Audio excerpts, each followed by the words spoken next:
All right, let's get started. Let's help you out because we're already a little bit late. My apologies. Oh, no worries. So, how are you doing on the Kanna? What's going on? Well, you're doing a lot of Oz, you just mentioned. Yeah, I guess just a brief, problem statement is, I didn't intend to be, to get my character this far when I came back to play in Reboot. Because I played pre-Big Bang and then I started playing Reboot, like, a year and a half ago. Okay. So, because I didn't ever intend on getting my account this far, nothing is optimized. I missed, like, a lot of the Star Force events when I first started. I didn't have any Meso gear until I hit, like, Esfera. So I wasn't farming efficiently. I didn't know how to play my class.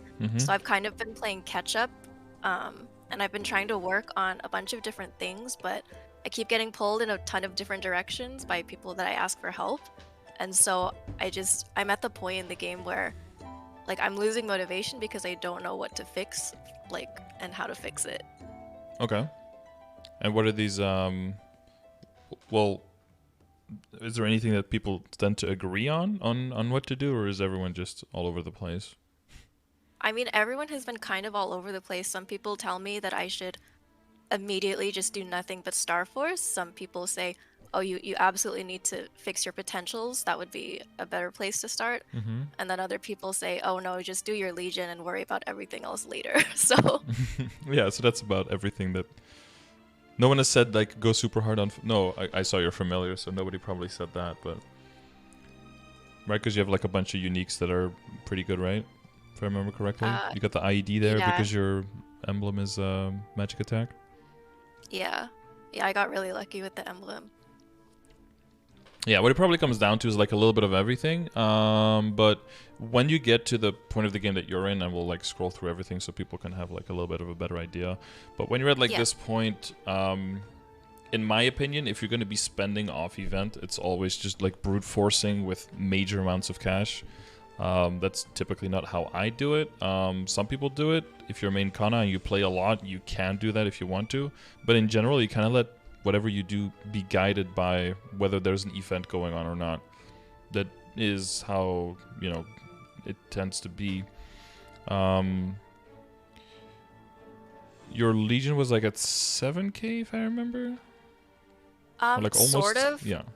Sort of. Like, I think it's a little bit less because I have 2 Angelic Busters right now because one of them was a Terror Burn that I was planning to get to 210 and then didn't. So you can take off like 200 levels from that when I eventually do that and delete my other one. Yeah, I mean, well, you don't want to delete it as long as you, as long as the other characters, the one that's replacing it, isn't at least 200 as well, right? If you're just keeping it in for levels. Okay, true, yeah. Yeah, because I mean, unless the other character that's coming in gives you a better member bonus, but you're talking about member bonus number 29 and or 28, right? Those are probably not giving you anything. So at that point, you want to pick a higher level character because it's more raid power, it's more grid bonus, and it's more total levels that will help you get to the higher rank first. Okay. So I know my Legion board is kind of weird looking. I don't know how to optimize Legion at all. Yeah, we can look at, well, I guess, yeah. I guess, well, before we get into all that, so do you have any specific goals, things that you want to reach? Because you already said like you weren't really planning to get this far. Do you have any plan now, or are you just like slowly coasting along, seeing where you end up? I'm kind of just slowly coasting. I mean, my goal would be able to, I guess, at this point, like, have enough damage to like go into Black Mage with, because right now, like, I basically I'm really low damage for everything that I have, and I'm not sure if that's a problem with like my gear, or if it's just a problem with like how I'm playing. So You because mean I think BA wise, or like if you compare to other people? Is that what you mean? yeah, like somebody told me, I don't know what the minimum damage thing is, but it's like, I think my 4-minute BA was like 30 or something. And then some people said that that's really low. So I don't know. Yeah, like the whole rotation and then the damage per... What he was supposed to do, the damage per second, I think? Yeah. Yeah, so I have like 30 bill per second or something weird. And as a Kanna, it's supposed to be much higher? I don't know. Everybody's telling me that I need like 60 bill minimum to even like scratch him. Yeah, but I thought that was. I mean, I thought it was like mainly for the bursters and for the DPM classes, not so much for the supports, is what I thought. But I guess if you're running with like 3 supports, then the pressure on the supports is a bit higher, I think. Oh, okay. Yeah, I have no. I just don't know anything about it, so. All members at 60 is minimum, so you want like the DPM and the DPS even higher than that to accommodate. And do you know like other Kannas like around your level that are like way higher than you? I don't know many other Kannas. I think I saw someone do a BA around my level. They had slightly more Star Force than me, and it was like I want to say 61 or at the minimum for sure. That's a big difference. And did you see them like set up the BA in any way that was significantly different from how you do it? No, everything was pretty much the same. Is it? Did they have like an ROR4 or something? Because I mean, that can do a lot of difference, right? Yeah, I don't know. I haven't run a BA with my weapon jump, right? Yeah, with the weapon jump. Because you are, I mean, you do have a lot of final damage in your kit, right? So if you throw on like a giant magic attack buff there, Kanna probably has among the most magic attack of any class in the game as well, right? So I imagine an ROR is actually insanely massive for you. Probably. Well, we'll look over everything. But yeah, I've already went through, make sure that everything's in there, but we'll go over it for stream and everything, of course. So is there, okay, and when it comes to like the commands and everything and the resources in my chat, are you familiar with those things? Yeah. All of them? You know them by heart? You can recite them? I probably couldn't recite them. I mean, I've seen people type them. Yeah, okay. Yeah, because we'll just use those as like a general guidance. Okay. Because I think when it comes to the stages, I think you're just at the cusp of heading into endgame, at least according to my humble opinion here. But it does seem for most stuff that you're where you want to be, because I think for like IED you're right at 95 if I remember correctly. My IED is kind of a struggle. That's with my familiar out. When I rolled the magic attack on my emblem, I wasn't trying to get 3-line like when I tried to do some like calculations. I think it said I needed like IED on my emblem. So it was kind of a win-lose there. Yeah, but I mean you did get the big IED on the familiar though, right? So I feel like that just compensates for it. Is that what you run, right? When you're bossing, you got the 40 IED and then the 35 and a 30 boss? Yeah.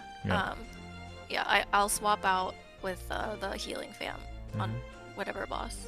Wait, are you saying it said that you needed another line of IED on top of the familiar?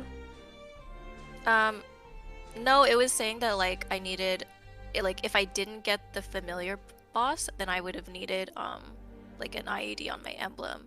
Right, yeah. But then someone told me that I should get rid of the familiar and reroll my emblem. That sounds like bad advice. Okay. Because then you're trading. It's possible that with the reboot passive change, then you'll be like replacing 9% magic attack with 30 with you have like another 30% boss or something down here, right? Yeah, I've got 2 bosses. Yeah, then you would be replacing 9% magic attack with 30% boss. You'd have to like calculate that beforehand. Plus, I think that would be very expensive to reroll. You could just like black cube it the emblem, I guess. If you get lucky, you can get like a double prime in there or something. But that seems like something that's very, very far down min-maxing. I would just, stick to the WSE you have and just use one ID familiar. I don't think there's anything wrong with that whatsoever. Okay. And then yeah, if you need a healing familiar, then you replace the 30% boss. Yeah, that seems like a fine setup. Because have you calculated your functional IED? I don't know what that means off the top of my head. Okay. So when it comes to IED, you have like the visual, right, what you see in your stat window. And that's like what the game. So first of all, that's rounded up to the nearest integer. So if it's 94.01, it'll show up as 95. So the higher you go, the more important it is to know how much that's being rounded up, because every single percentage, the higher you go, is more valuable, and it's important to know if it's being rounded or not. The other thing is that when you have passive skills, those are all included, right? Basically, that's your stat window saying, regardless of what skill you use, regardless of what target you hit, that's how much IED I'm applying. But if you can debuff a boss or you can buff a certain skill, that's not being applied there at all. So, and typically, once you have all of your boost nodes leveled and stuff, right, and a lot of your damage is coming from your boost nodes, that's when you typically apply an extra 20% line, because all of your skills are going to have that level 40 20% ID buff. Plus, if you're bossing, you typically have the Explorer Mage debuffed on the boss for an extra 9% line there as well. And it's important to calculate all of those in, and like that's the number that you're basically aiming for a good number on. That's why it says here functional ID, right? So if you use the ID calculator, you basically have a way of just throwing all the sources that you have in there, and then it'll just tell you what your functional is. Okay. I don't know if it'll be that, and then that's the number that you typically can use if you want to do stuff like optimize for weapon secondary and emblem, right? To see what kind of lines you want. That's the ID you want to put in there, because that is the one that functionally you're going to be applying all the time. It's basically another way of securing that what situation you are optimizing for is actually the situation that's going on, and not just whatever your stat window says, because it could be off by a lot. Same thing if you're a very heavy burst character. Sometimes you'd want to optimize just for your burst rather than for the entire boss fight. And sometimes that means different lines on weapon secondary and emblem. But there is definitely the kind of the question mark of how is the reboot passive change going to affect the value of damage, and how that connects to percentage magic attack and percentage attack. Like, what is going to be more valuable, and does there have to be anything like redone? But in that sense, you have very flexible familiars, which will always be able to like fill the gaps of whatever could arise should you choose to redo your WSE. But until that's like a little bit more known, I wouldn't focus on that or experiment with that too much right now. Okay, so just leave that alone until we know the changes. Yeah, well, some other people are just gonna have to start throwing things into calculators, and just like everyone kind of knows, like, well, it kind of always needs a line of IED somewhere, because it's just, you need at least one. The fact that you have a 40% on the boss, I think, is very clean, because that makes it so that if anything, you could even move away a little bit if your functional is high enough. You can move even a little bit away from the Legion grid board, and then full send on critical damage and boss damage first, as long as you have enough crit, and then get a little bit more damage that way. And that kind of like compensates. That's how I would do it, rather than like redo your emblem, because that seems like a very drastic measure when it's already 30% magic attack. I would do anything I can to like plan around that personally. Okay. Because it's just so expensive. Man, the dream would be that your potentials on your fans were swapped, considering the flames, huh? Yeah. That's an unfortunate combination. Yeah. I really don't know much about flames, but so I guess my question is, like, do I need to re-roll the flame on the boss one?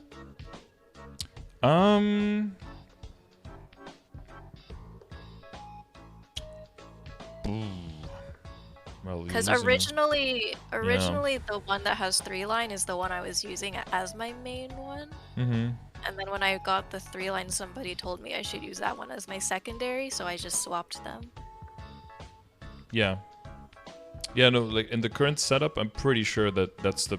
Well, when I look at the picture, that's how I see it, right? That the left one is your weapon one and the right one is your Haku one, because of the boss damage doesn't do anything on Haku, so you want that one on your main, and having 3-line magic attack on Haku is like the best you can.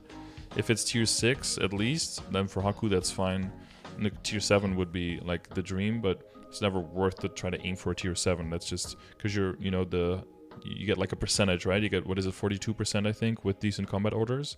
So less than half of the extra stats gets transferred as well. So it's like 47, right? 47 extra magic attack, but only 40% of that. So yeah, that's not too crazy. It's only like 20 something magic attack. Yeah, it's hard to say. Again, this when you're at this stage, you kind of need to throw everything into a calculator and let the calculator tell you like, one intellect is this much HP, is this much MP, is this much luck, is this much attack, is this much percentage attack, is this much damage. You know, the calculator will be able to tell you all of those, because it'll basically look at, if I go +1 on something, how much final damage, quote unquote, right, does that increase your current damage, and then it compares them all together, and then it can give you like a ratio for everything.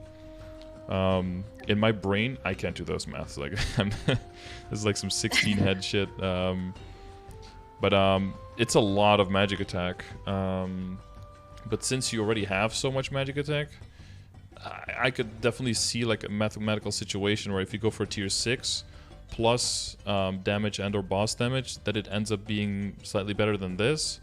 However, you could throw it into like a flame calculator to see like what would I be aiming for. That can be very expensive as well. So I'm definitely not going to say right now like, oh yeah, you need to reflame that. That seems like a bit dicey as well. I feel like there's a bunch of other stuff that we'll probably find where there's way less resistance that in the way of getting us progress. Is what I'm guessing. I don't think there's too much that we can gain here, unless you get a bunch of backup drops and use Star Force like your main weapon instead. Like, that seems like the only thing that's a reasonable upgrade from everything that I see here. Oh gosh, that sounds so expensive. It is expensive, yeah. But basically, when you get to this point, everything is going to be expensive, and it's going to be a matter of what is the least expensive thing. But if you I don't know, like all the Kannas that I run with, they get fuck ton of drops. I don't know how you are with the hard bosses, but yeah. I've been running Lucid for like almost a year, and I've only gotten like 1 drop basically. Wow. up until last week when I got boots, but okay. Well, unlucky Kannas exist, I guess. Yeah, the guy I run with has gotten 7 fans so far. What? I've kind of heard the same thing of, yeah. Yeah, I had a kind of fill one time for Hard Lucid and Hard Will, and he got one from both of the bosses, and he just ran out with 2 fans. Like, it seems, from everything I've seen, it feels very common. Apparently, they count both as like a secondary drop and as a main drop, kind of like with dual blades with the Katara. So you have like double the chances. So you have like 4 chances every double run. And it's also confirmation bias, of course, because every single party has 1 Kanna or maybe even 2, right? So all of that connected makes it very, very likely that a fan drops at some point. Unless you're me. unless you're lucky, you, I guess. Yeah.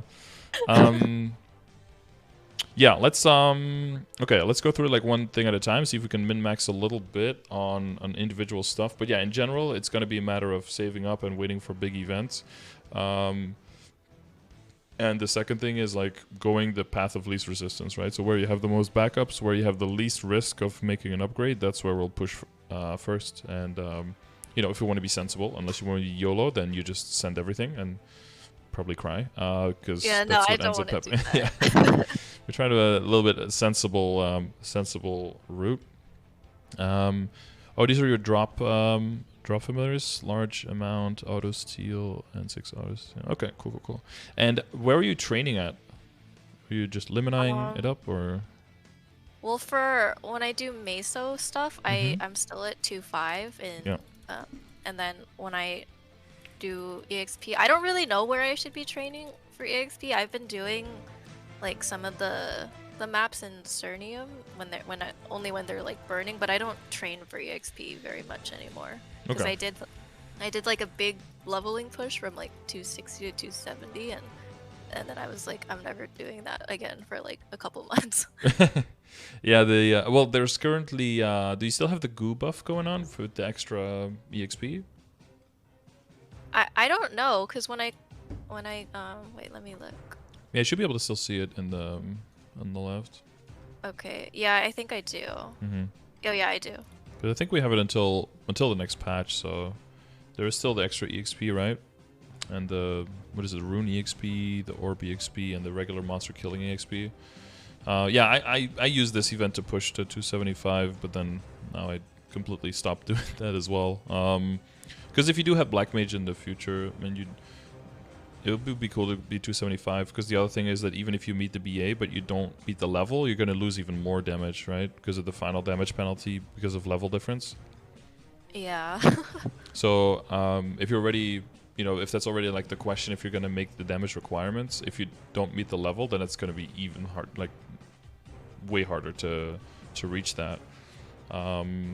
So I mean, I'm not saying like you have to go train 6 hours a day, but yeah, you're prioritizing Oz, which is probably not a bad idea.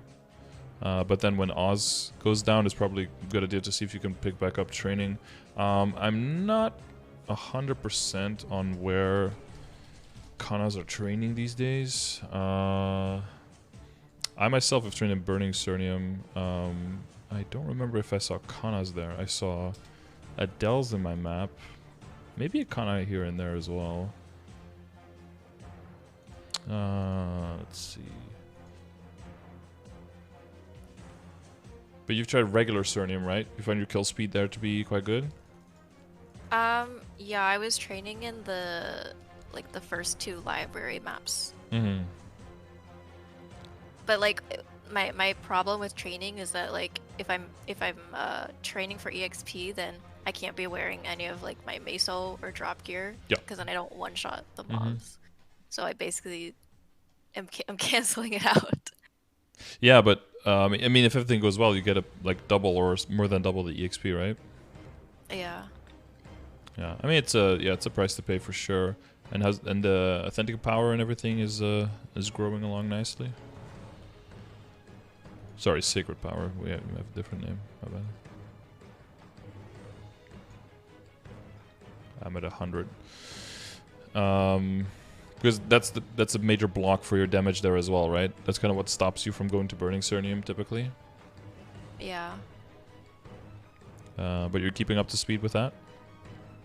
I was for a while, and then I took a break, so I'm a little bit behind.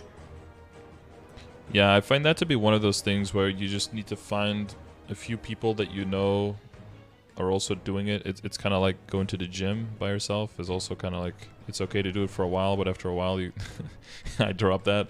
It's more fun to go with someone else and to just do it together and then suffer together. You're Kanna, so you shouldn't be struggling, I guess, to find anyone, right? People gladly duo and do the dailies together. So I have like a... Yeah, I guess so. I usually just solo them because the map that I go to, like, I rarely ever see anybody doing them there. Okay. Yeah, I do. If I solo them, I do them in different maps than if I do them with someone else, right? If you do them with someone else, you do the ones where they have the biggest possible maps, so that you have the most possible monsters that you can hop around in. But yeah, if I do solo, then I do the smaller maps where I know I can pretty much full clear, and then that's a little bit faster. Right. But yeah, I know. I don't know, what time do you usually do dailies? Find a guildie, maybe someone in my chat. There's got to be someone available who's like wanting to do these dailies every day, right? My guild only has like 2 levels 270s in it right now, so. Yeah, I think mine does too. But there's well, yeah, I obviously have access to more people through the through the chat. But yeah, you can always yell out in the chat, or I don't know, maybe in Discord or something. But yeah, it's one of those things where it's easy to, well, it's not like the end of the world if you don't do them, but if you never do them, then it does get you like further and further behind. There's a lot of flat stat to be gained.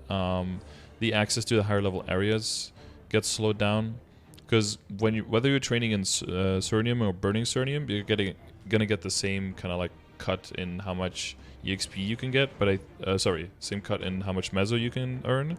But because you're not like magnifying it with the Meso obtained from your gear, it's going to be pretty close. But the EXP might be significantly different depending on if it's a popular map or not that you're going to. And that might get the value of, you know, or the perceived loss in value of not making a lot of money anymore and making only EXP, not as much of a hit if that EXP is even more, right? Okay. Or you can get to the point where you're strong enough that you can train in Cernium with Meso gear or in Burning Cernium with damage gear, one of the two, and then you can still choose. Then you have an extra option to go to.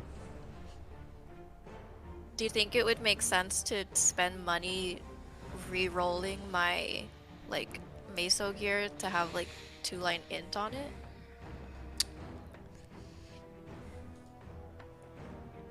I want to say no, but I am in a position where I didn't have to worry about that because I had like the old, old transposed gear that I could just, that then changed, and then I could just recube that. Do you have like old stuff lying around from other days, like old legendary stuff that's maybe really strong, but you just held on to it, but you haven't really repurposed it? I only have my Absolab gear. I threw everything else out. Oh yeah, okay. No accessories or anything like that? No. Okay. I mean, I have one. I think I have my Awake ring, and that's it. Mm-hmm. Which is not bad, of course. As a Kanna, it's really good.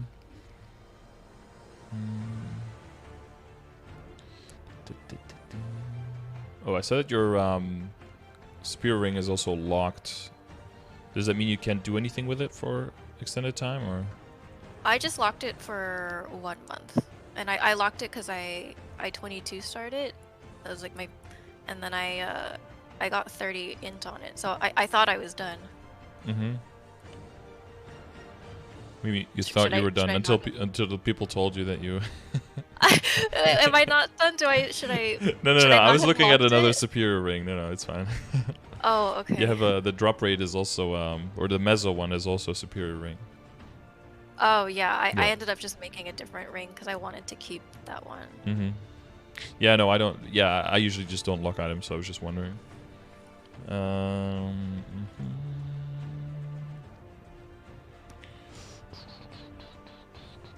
Yeah, a lot of my potentials are kind of like just 2-line everything.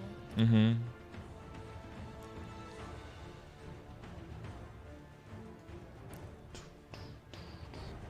Yeah, so when it comes to like events and stuff, I guess we're expecting, question mark, cube sale hopefully like around, what is it, the end of November?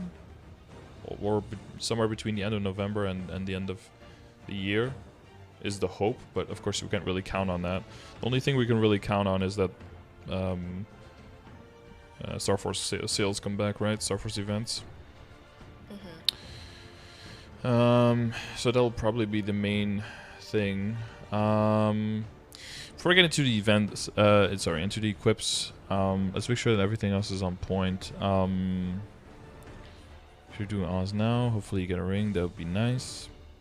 Are you thinking you don't want to go too hard on at least one of the rings in case you do get an Oz ring and then you're going to switch it out anyway? Or is that not something on your mind?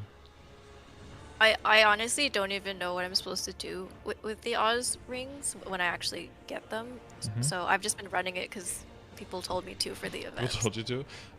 Yeah, basically when you equip them, you just get a special skill that you can put on a key, and then you activate it and you get whatever effect that ring is. And it has a big cooldown. So people tend to, people do different things, depending on how min-max you are, right? People switch between different rings to use different effects at different times. Some people just hold on to the ring and just wait until the next burst. Some people switch to their damage ring that they have, that you would have now, to still do a little bit more damage. It can depend on your ping, or if you can get hit in the boss a lot, or if you have a way of switching, with an iframe or something. All depends on how min-max you are and all of that. And for some classes, it depends if you're DPS or DPM. If you're more DPS and you have a 4-minute cooldown anyway, you might as well just hold on to the ring, because most of the rings have a 3-minute cooldown, so you just have to wait until the next big burst to go hard anyway. If you're more DPM, some people switch right between the ROR on one of the bursts, and then the 2 minutes after the other burst, they use the weapon jump and they switch again. So it kind of depends on if you have all the rings and all those reasons. But basically, if you equip the ring, it'll just give you a skill in your in your beginner tab, and then that skill you put on a key, kind of the same way that you would use a totem, right? That is gonna change in the sense that they are making a unified ring skill button, so that you don't have to apply all of the rings to a key every time you switch and everything, but you can just have a button that says click this to activate whichever Oz ring you have on, basically.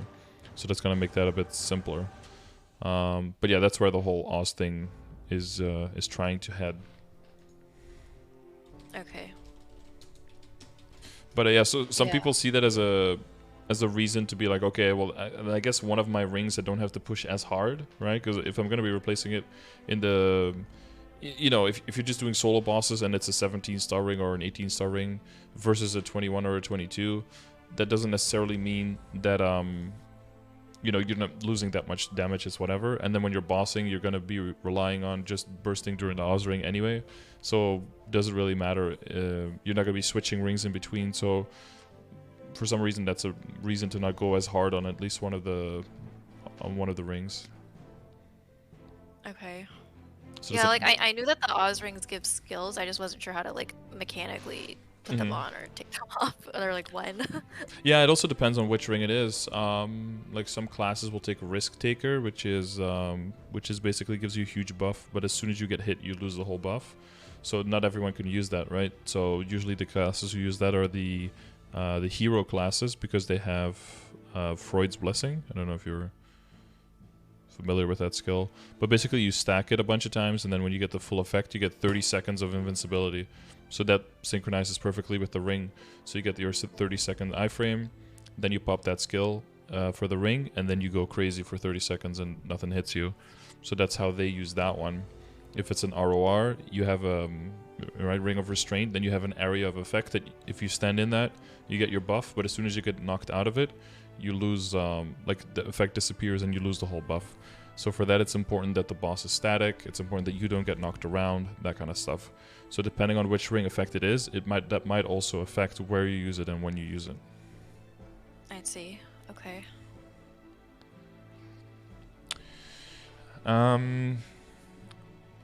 Okay, yeah, usually I start from the bottom up and then we just work our way to the equips. Everything is interconnected, of course. But so I think familiar-wise, you're like golden. Are you still leveling up familiars, or are you kind of like, I'm done with that? I mean, I'll do whatever you tell me to. But yeah, I think the only thing you can possibly gain is like get like 10% item acquisition ones. That's the only thing I can really see. I've never even seen that one in all the fams I've opened. Yeah, I assume. But we have all the current cards, right? What are you doing with those? You're just holding on to them, like the Limina cards.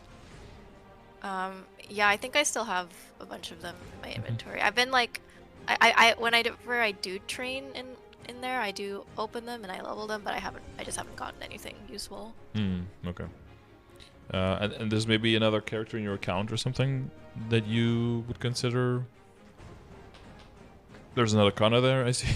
I don't know if you have aspirations for that one.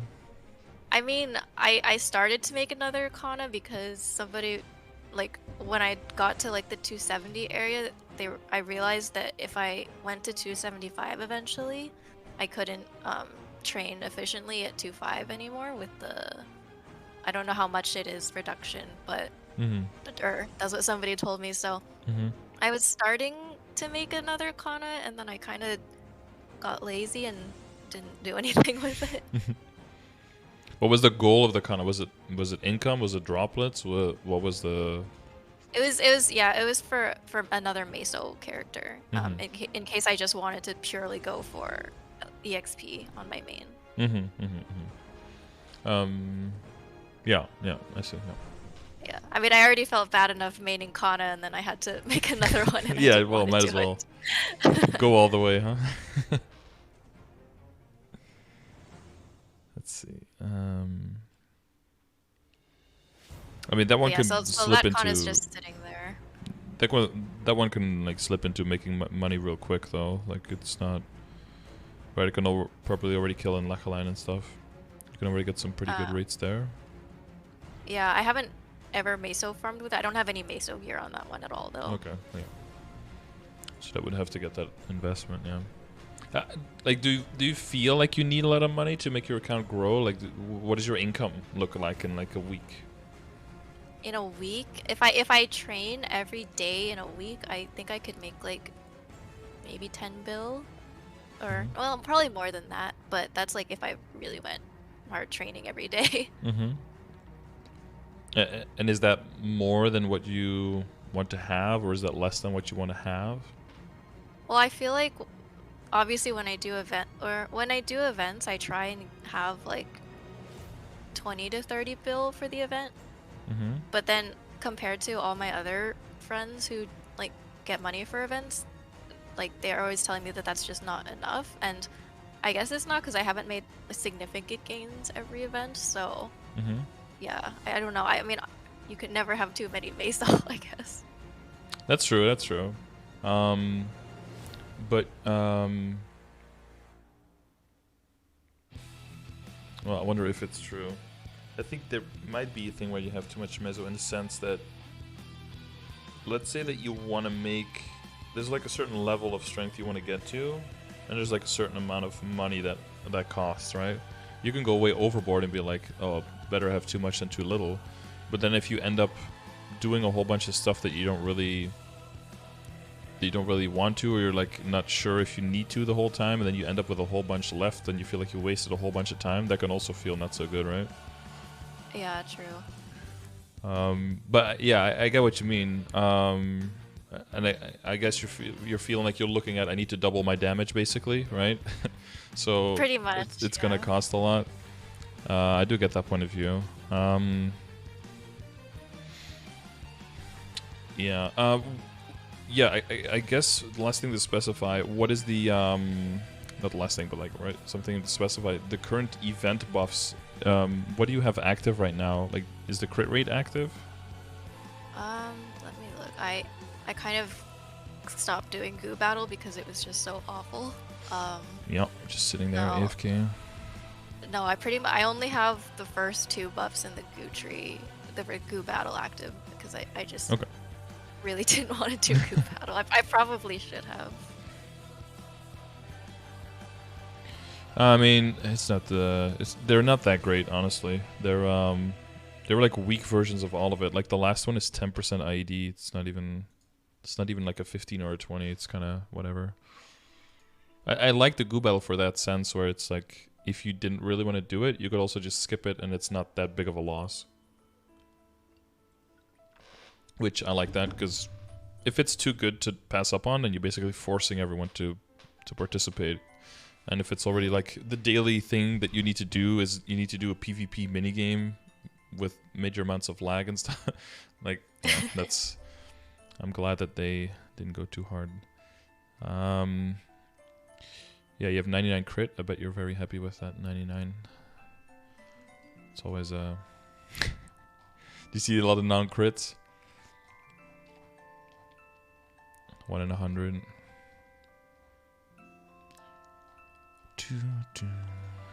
I would put 1 point in crit just to get rid of it, personally.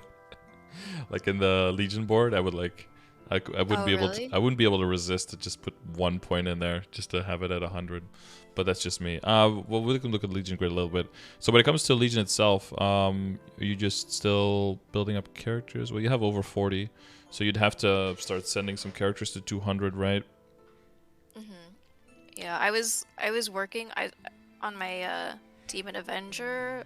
I think I got a lot of characters up there with the MapleStory hotel event with the pool in it. Yeah, the pool, yeah, infinity pool. So that's why some of them are at like weird levels. Like my 0 is at like 190 something, and I haven't touched it. I mean, I'm so close to 7k Legion. I feel like I should spend some time and just do a couple more characters. But then like the time I spend doing that, it's like I should probably be Meso farming instead. So. Yeah, 7k isn't like a giant threshold either, right? Neither even is 7.5. It's 8k, or until 8k, that nothing really that much happens. I mean, you just put 1 character extra in at 7. You put 1 extra character in at 7.5. It's only 7.5 to 8 where you get to put 5 extra characters in, and that's where the big jump is. So unless you're like fully committing to making a whole bunch of 200s, then not doing much in terms now, or only participating whenever there's events that make it more value, then that's fine. If you want to fully commit to really hitting that 8K, yeah, then it's a matter of like sending a bunch of characters to 200. You could wait until, you know, the link skill changes, you know, when we can switch more per day. Yeah, or just slowly build them up now. I think 8K is worth it just because of the sheer amount of coverage you can do with the grid. I think that's just, yeah, that value I think is just very high. That's just for this. Do you have like a separate setup for Legion, or do you mainly just event boost them? No, I usually just event boost them, or sometimes I'll do it off event. Or do you mean like for a separate page for EXP? Yeah, like, and for Legion mules, typically you want some more crit rate stuff, right? Crit rate, crit damage, priority, that kind of thing. Oh, well, I have a separate page, but it's kind of weird looking. And I put all of it into as opposed to the bonus. main one. It's not weird looking at all. Okay, I put all of it into bonus XP and buff duration. Was that buff not duration? the right Okay. move? Well, when it comes to building new characters, some of them will struggle more with crit rate. A lot of them do get like, but that's more like if you're like building them up to 140, right? If you're getting, you don't have like the second, third, fourth job skills yet. A lot of classes do get enough crit rate, and then you don't need as much more. But the main thing that allows new characters to level quickly and to kill quickly is applying all the critical damage. And the only way to guarantee that is by making sure that your critical rate is 100%. So I would always prioritize like enough crit rate to get your character to 100, and then full critical damage. If you have left over, then you can go into bonus EXP. And then typically if you have left over after that, I just throw it in, like, I throw it into the middle of the like the original block, right, where the stat and the attacks are. Okay. I mean, do you want me to like send you my Legion leveling page on Discord real quick? Or... Yeah, you can send that. Okay. I can look at that. If you're okay with the stream seeing it, I guess. Yeah, it's okay. My Legion board is trash. I've accepted it.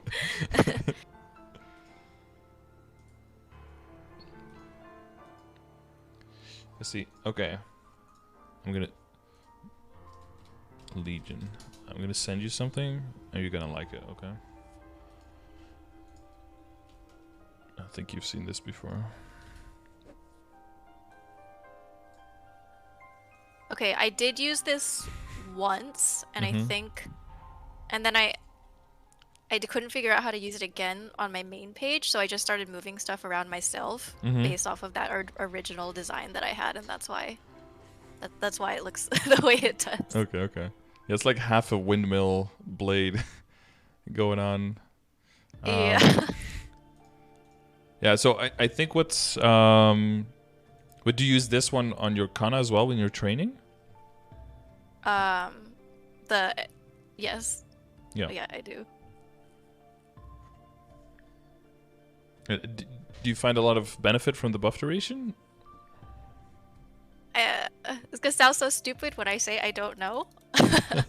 Well, that's the thing, right? Like, if you try different setups, but it doesn't really feel better, then it's best to go for whatever is like objectively better numbers-wise, right? If something is like objectively a little bit worse, but it feels better, then you can still go for that, because, I mean, you're gonna be doing this hundreds, maybe thousands of hours. So if you could do something that makes it feel better for you, then like that's better for your mental. But if something doesn't even feel better, then it's better to retreat to what objectively should be working better, and then just stick to that, right? Yeah, I'm trying to remember what my logic was for putting things in buff duration. I think your logic was that you didn't have to rebuff as much, so you could spend more time killing rather than rebuffing. Yeah, sure, we can say that I'm that intelligent. Yeah, that was definitely what you were going for, right? Yeah, for sure.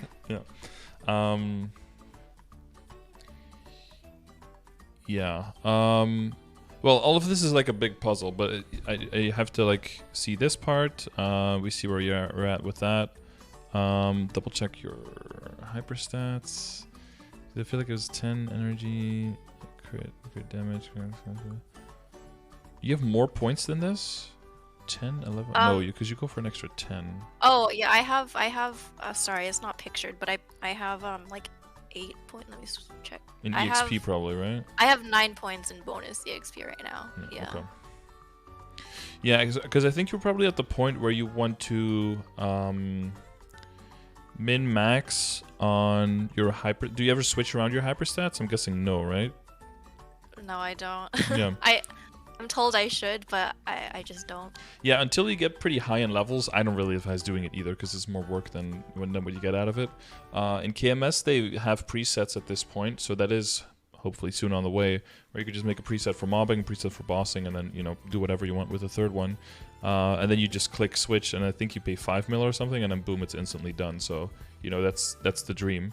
Until then, yeah, because when you're bossing, obviously those points in EXP are completely lost.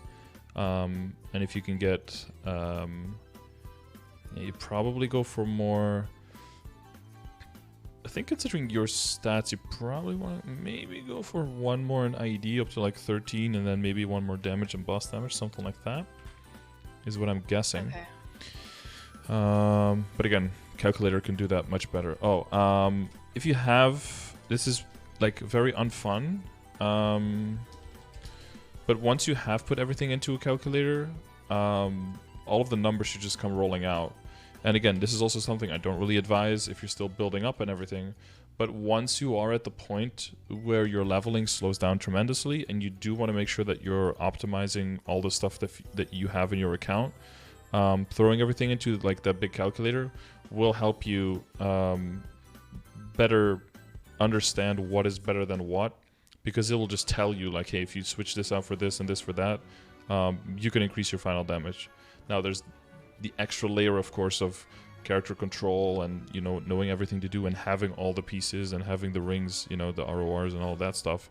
It can tell you like just get that, but it'll of course be way harder than just it saying it. So, but the calculator will allow you to, I think, see the numbers way clearer of like what gives me more damage, what gives me less damage. So okay. for mobbing and bossing, I think it's probably at the point, because if you're going to be training and you're going to be grinding and you're like, okay, I'm sacrificing cards, I'm sacrificing droplets, I'm sacrificing all this money, right? I want to make sure I get the most EXP I can possibly get. So first of all, you need to know like which map can you train in properly, and then you need to do some trial runs and seeing like how strong do I really need to be able to train here, right? Does it mean resetting all of my hyperstats? Does it mean being in full damage gear? Does it mean rotating the guild skills, right? Using the critical damage one, using the... Do you guys... What kind of guild skills do you have? Do you have the last two maxed? Our guild is really small, and we're pretty inactive at the moment, so usually we only have crit damage and a couple points in boss. Yeah, okay. Like 20 in total, like 15 and 5, something like that. Yeah, usually around there. Yeah, then that's not as reliable.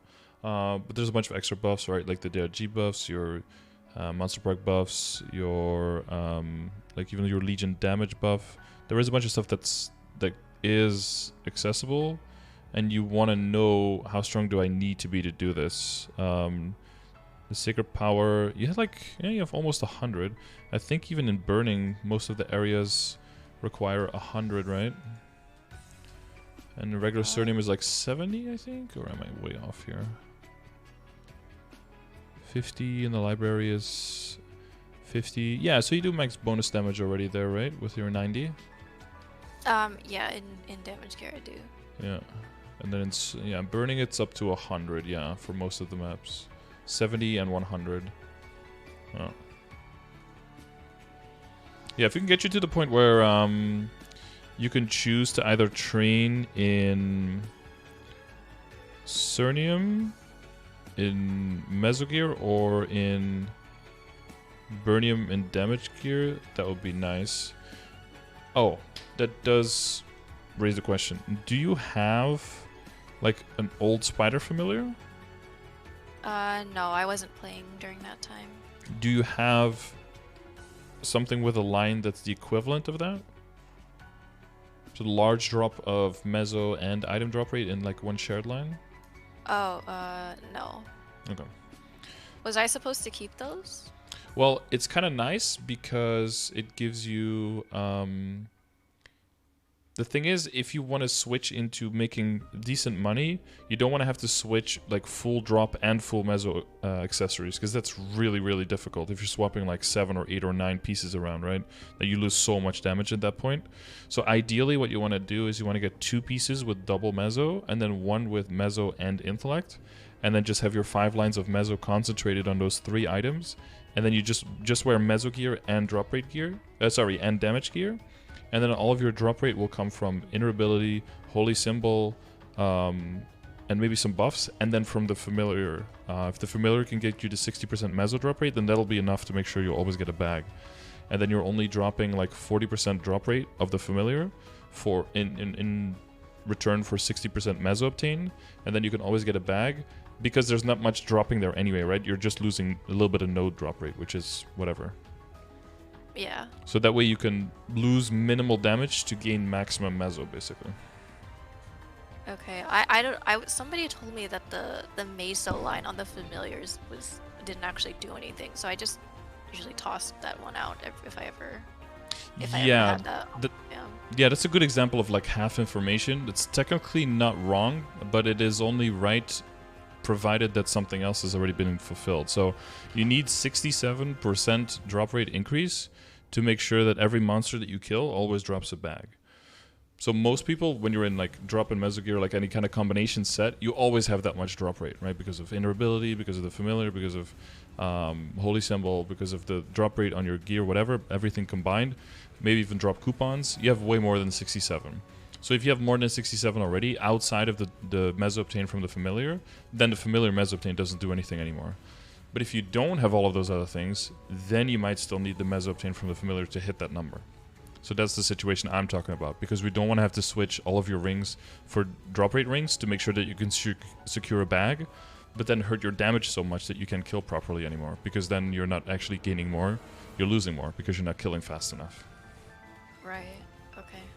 So they're right in the sense that, you know, if you have all your drop rate gear on, then they're right. But the full information is that the percentage has to be met. Yeah, so not saying that they were like lying on purpose, but they were assuming other data out there. Okay. I mean, I did have one and I threw it away. So it's okay. I mean, we probably have to like work on more stuff anyway, and there's probably going to have to be another 5, 10, 15 event, I think, where you can push some stuff further before you can try that anyway. And you probably would have to redo some potentials to make sure that you do get those double Meso lines and the Meso. Although you do have the superior ring, right? That one's really nice. The 21 intellect plus the Meso. So that one would probably be nice as the gear for that. But it's also the biggest loss in damage because you have the 30% with 22 stars, so you're also losing a lot of damage on that one. So yeah, usually it just comes down to trying to picking your favorites of which ones can I have fulfill this role, and then if they hit the potential, then that's cool. If they don't hit the potential, then you have to try something else. You don't have anything with double Meso, right? You have a bunch of double drop, but yeah, I don't have any. I think I have one ring that has Meso and drop. Meso and drop, yeah, and intellect, yeah. Awesome. Yeah, and then it's kind of weird because my damage Sweetwater pendant is also my drop pendant, and I don't have another one, so. Damage, you've got 2. Oh yeah, okay, yeah. It's the same one that's in both the pictures because you use it for both, right? Okay. Yeah, because double item and yeah. Typical. Of course you roll that potential, yeah. I know, I couldn't get rid of it. And my original Meister ring that has the double drop on, that was supposed to be my damage ring. So I had to use one of my spares for for the other one. Yeah. Yeah, I totally see. So, okay, so you've trained in Cernium before in like full damage gear and you were able to post decent rates? For XP? Yeah. Yeah, yeah, not for like, Meso. Meso rates are not.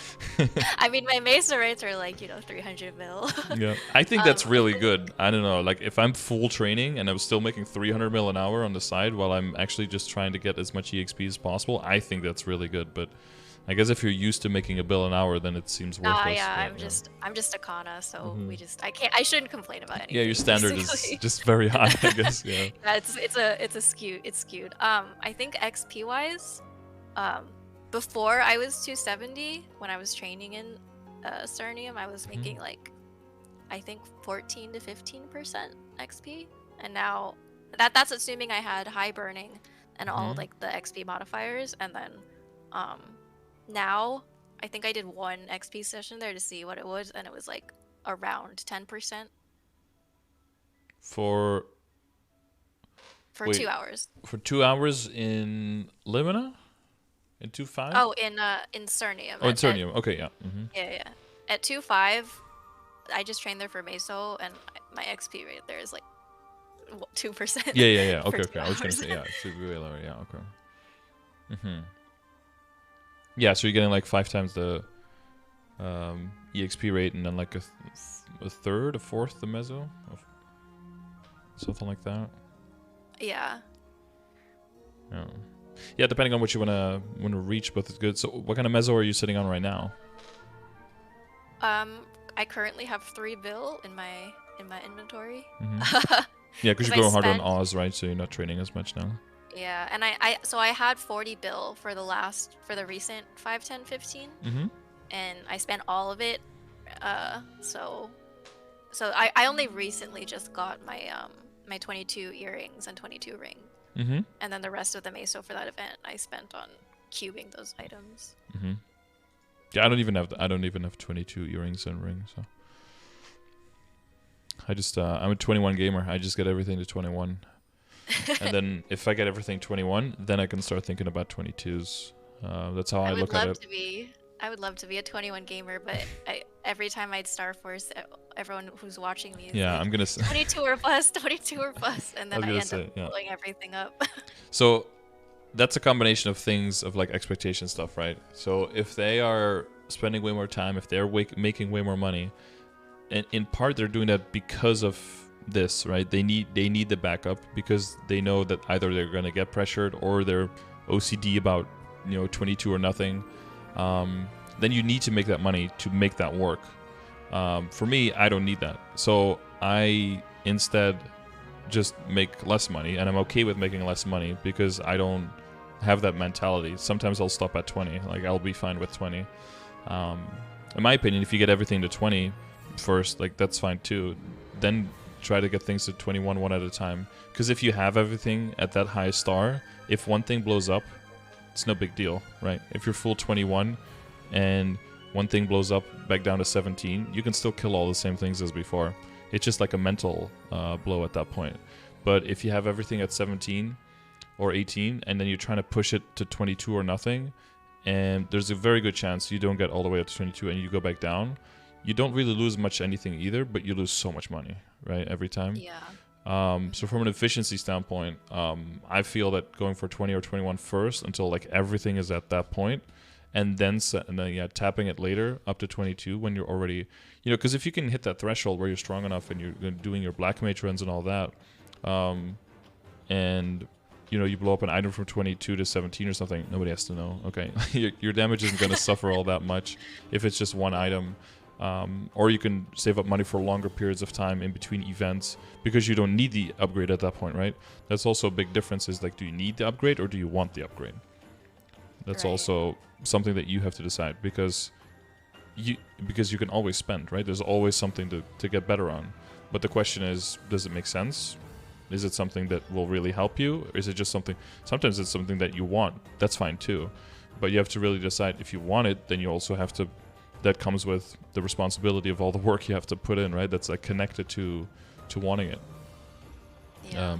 So that's why I make sure to not get pressured into pushing things to 22 if I don't want to. I have some 22 items, and that's because either I had a lot of money or I had a lot of backups, or I didn't want to start on a new item and then get sad when that failed. So I decided to just send on one item.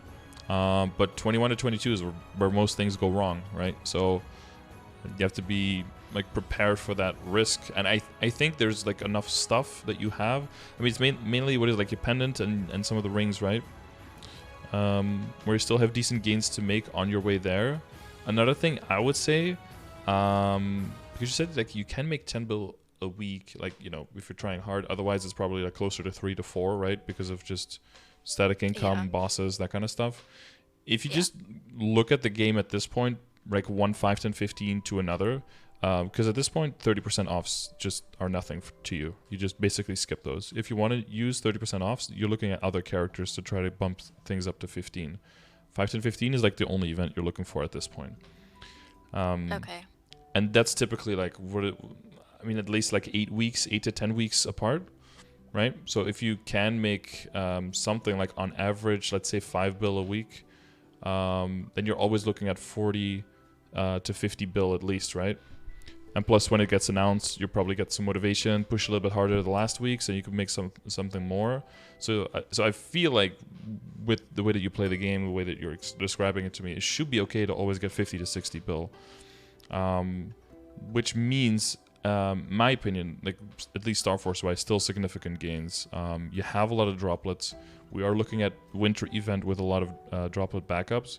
I can easily see you pushing all of your, barring some monumental unlucky streaks or anything. See very easily like pushing up all your arcanes to like 19 stars without too many casualties. That's a lot of magic attack already. A lot of magic attack, a lot of stat. Like CRA is already at 22. That's super, super solid. The WSE is like completely on point. And then the only other thing would be like, extra Gollix coins for like reinforced to try to push that one. And the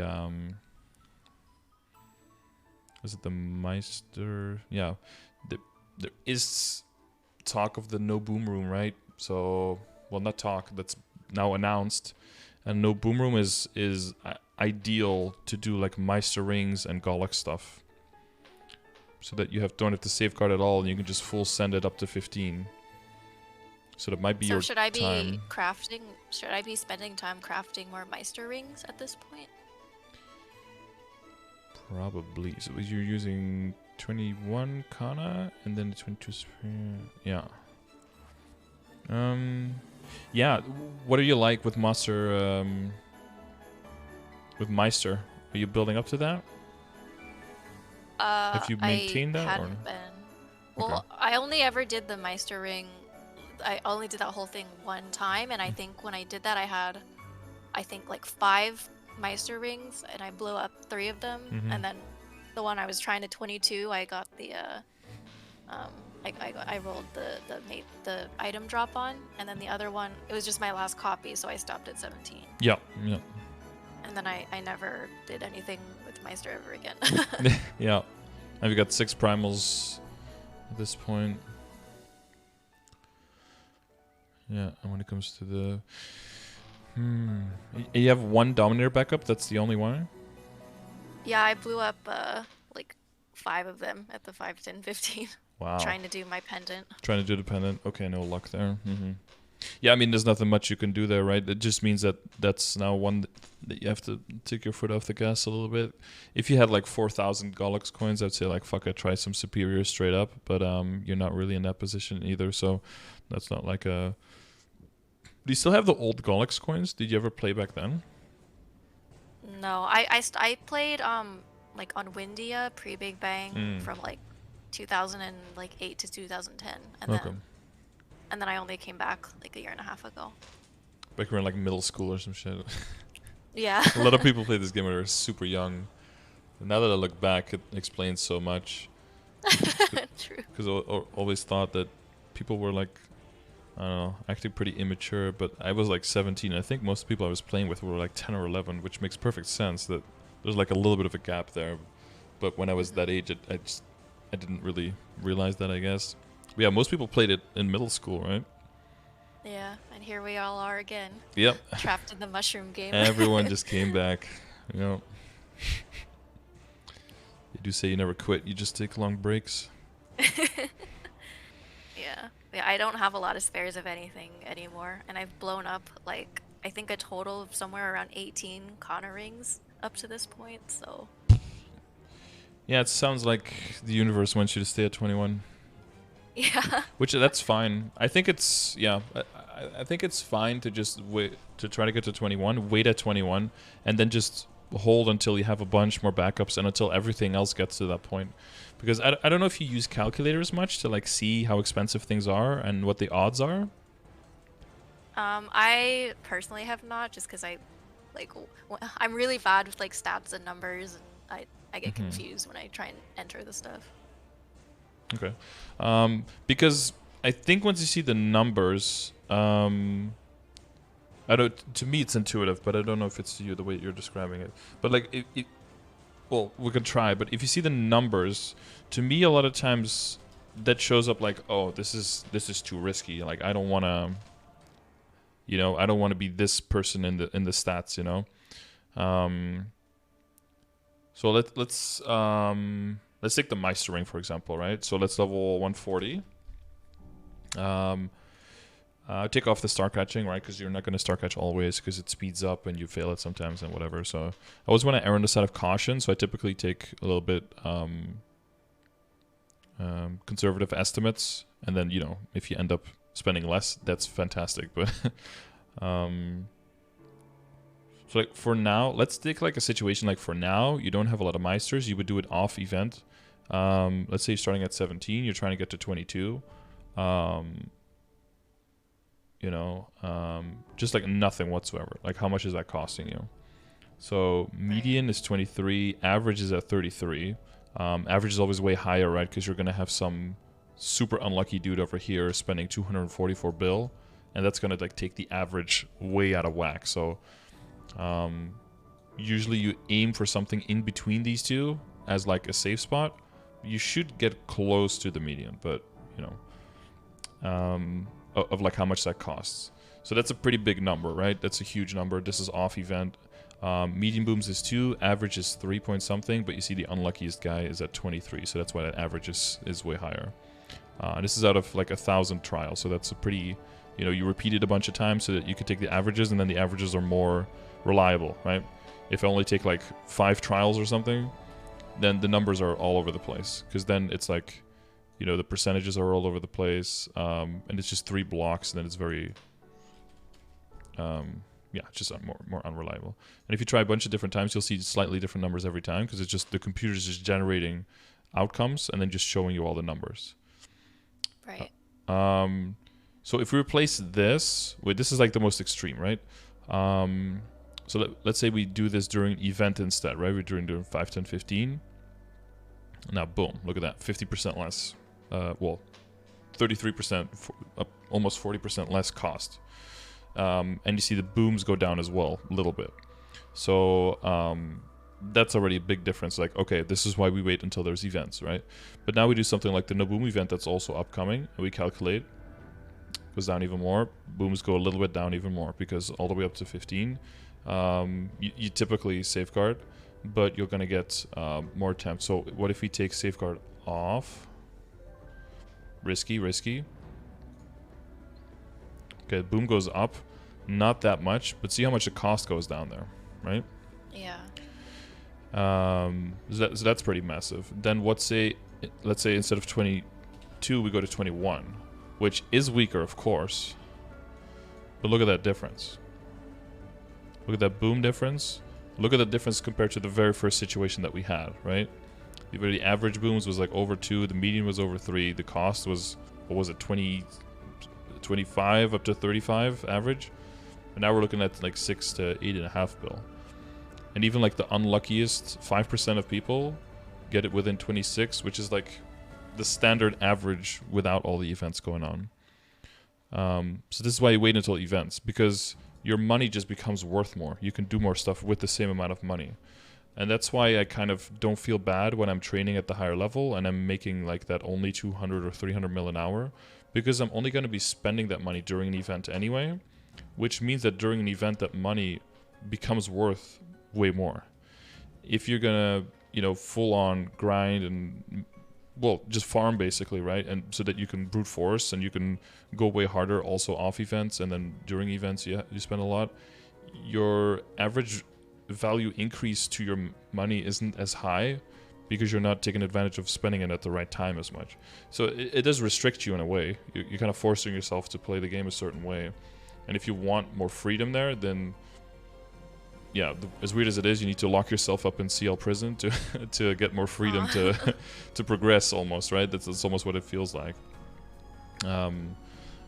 But this is why I look at the number sometimes, and this is what makes me go for 21 instead of 22. Just this sheer difference, because it's double the money,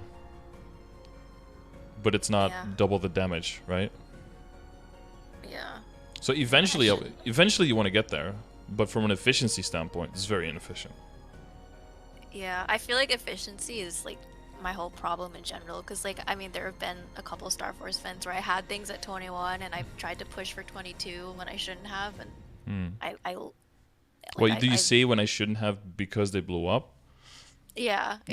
Like I had two I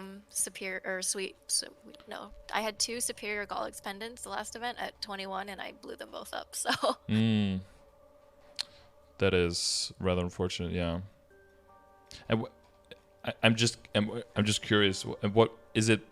16 people screaming in the Discord, 22 or boom, or is there?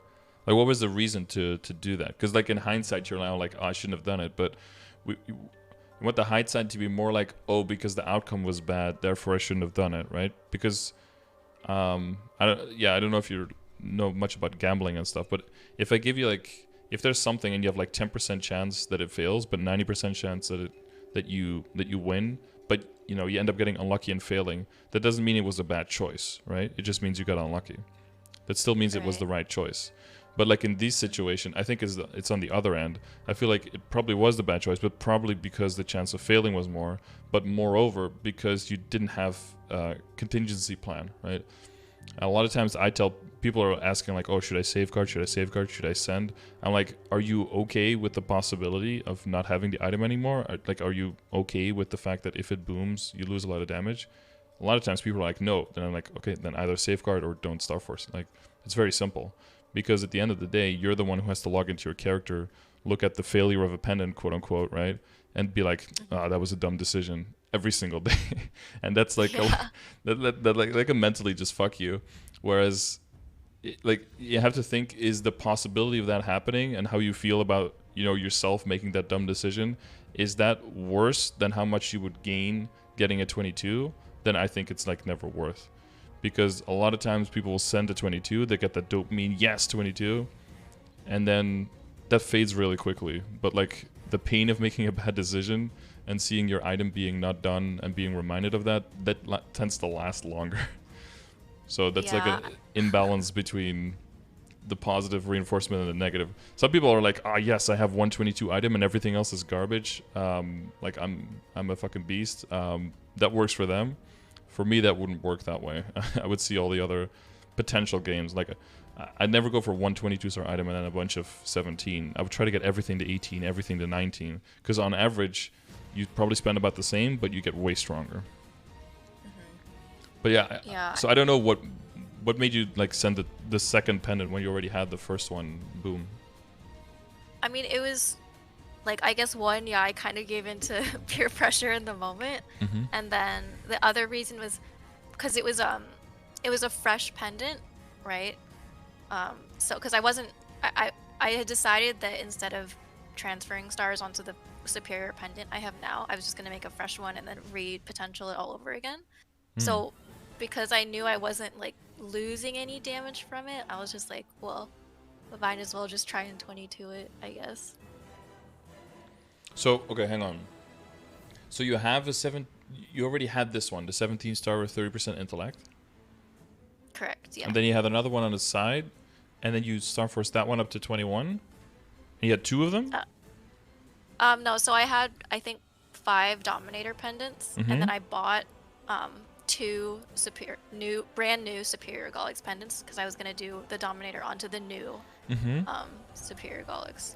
And then I had it twice. I got the Dominator to 21. I transferred it, and then both pendants blew up on my 22 attempt.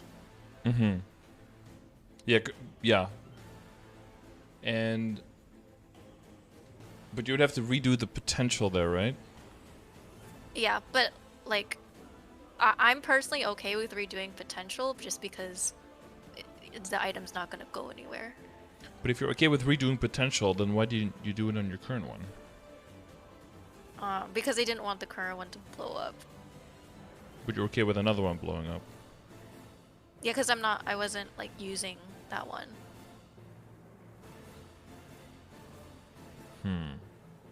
Okay, maybe I'm not explaining it right. Well, no, Or maybe what I'm doing just doesn't make any sense. That might be more it, but maybe I'm just not getting it. Huh. Okay, so your current one is 30% intellect. That's really good, of course, and it has a 9% all stat. But it is an accessory, so accessories aren't it's not that horrible to have to redo. If you're going all the way for 22, so the way I see it, like, if it succeeds, it's fine. But in the situation now, like where it fails, it could have been way less bad, right? So, let's say that you did it this way now. If you succeeded, you would have a 22-star superior, and you would have been working on the potential, and you would have replaced this one, right? What would have happened to this one? I'm sorry, which one? The stream's a little bit laggy. Oh, so just the 17-star one that you're equipping now has less damage. So my plan was brand new pendant to 22 based on my Dominator transfer. Redo potential, get 3-line on that, and then my current 17-star pendant I was gonna turn into like Meso or drop or something. Yeah. Okay. Yeah. Just off some of the value. And do you need another Meso or drop, or is that something just to get something out of that? It was just because it's a stronger piece of gear. Well, so you could redo your Sweetwater probably, right, without feeling as bad? Yeah. Yeah, because the other option is also just dedicating your Dominators to get to, like, transposing another one. And just keeping this one as drop and making another damage one. That's a possibility. I don't know if I would do that just for double drop and int, because you do have... Do you ever hit the 200% drop cap on, like, full drop gear? Yes, I do. In all of my drop gear, I for sure do, I think. Do you go over? I think so. Are we counting, like, familiars and stuff? No, yeah, so the cap on drop rate from equip is 200%. Okay. So yeah, I have some drop that's not. When I do full drop, I have some items that aren't pictured there that are all drop. Yeah, and you have one double, right? That means you hit 200 without the Sweetwater pendant. Because you have 10 lines with the Meister then.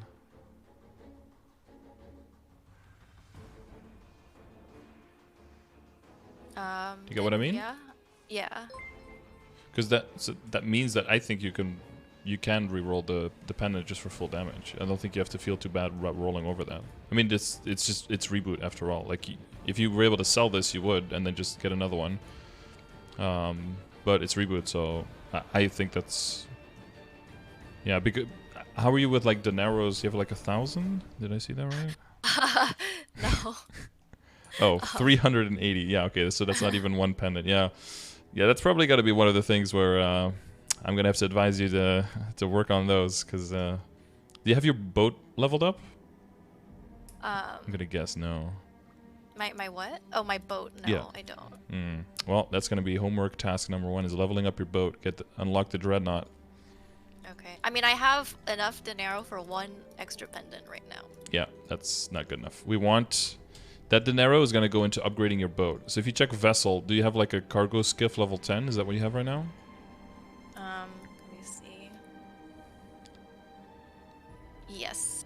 Yeah, okay. So, right. So you want to finish up today's energy by doing, by doing whatever. Actually, you could just spam low-level voyages or what, just to get some dineros. Level up your boat. That's probably going to be like 200 dineros, I think. And then you're going to get the sailboat. And then during the sailboat, you want to do always the furthest voyages you can. So, like, have you unlocked, like, Lith Harbor and Rian? I don't know. I probably not. I only got enough dineros to get my pendant and my monocle, and then I never did it ever again. Did you ever do CPQ? Did you unlock Herb Town? Yes. Okay, no. Well, so you can check on the second page, right, if you have Herb Town, if you have the other ones as well. But you basically just want to keep unlocking further voyages, and do the last voyages to get so you can get a lot of EXP every day. And then once you get the level 10 on the sailboat, then you can... well, the reason I'm telling you to do the voyage first is if you do the rank up, you get your new boat, and then new boat comes with full energy, so you can double up on those days. Okay. So, and then the sailboat, you want to get that one to level 10 as well, and then upgrade it to the Dreadnought. And then once you have the Dreadnought, you have more energy every day, and you can take more items with you, and you can make way more dineros every day. And if you're going to be pushing all three, like the tattoo, the monocle, and the pendant, you're going to push all three of those past 17. You need like a few thousand to be safe, and the fastest way there is by leveling up your boat first. Ideally, you would have leveled up your boat already, but you know it's fine. A lot of people just kind of see it as a one and dump kind of thing, like just buy one and then never go there again. But it does cut off all of that extra Star Force, and it's a lot of weapon and magic attack. I think I have them at 21. Yeah, I have them at 21. So that's 75 magic attack. And 83 for the... Well, this one is transposed. So that would technically both be at 75, right? And right now you're at 21. So that's like 100 magic attack just from those two pieces, if you do get it to 21. And that's when people are saying, like, you need to work on Star Force first. That's kind of what they're talking about. Because if you do get all of those other pieces... and I think that's what the main value is in trying to get everything to 21 first before we start popping things to 22. Because you're just going to gain so much damage. It's, yeah. Because, like, flame-wise, I wouldn't worry about that too much. You need to set money aside and go hard on Star Force events, and then, you know, wherever you have the pieces. So, okay, you won't have the dineros early on. That's fine. You have an amount of rings, and there's a, you know, there's, like, no boom room and all that stuff. That could be pretty valuable for dinero stuff as well, but you just don't have the dineros right now. So that's probably just going to come at a bad timing for you. But it's probably going to be a good time to see if you can push the reinforced ring. You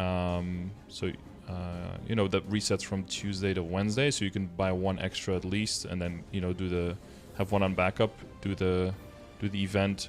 You'll see how long the no boom room lasts, right? You see if you have to pre-buy reinforced, see if there's an overlap in a Star Force event and the no boom room maybe. That would be nice. Okay. But like for Meister rings, I think it's going to be ideal time to just send those guys. And yeah, you have bad experience with all the booming, but that's also because we were going for 22, right? I imagine that most of the booming happened past 20. Typically. Yeah. Yeah, and because I just love 21 because all you need is just like one success past 20 and you're there, and then you can just work on all the other stuff. And yeah, I think 22 is fine, but I would highly recommend not going for 22 unless everything is already 21. Okay. All of the realistic stuff, right? Probably excluding the Arcane, right? That's of course on another level of risk.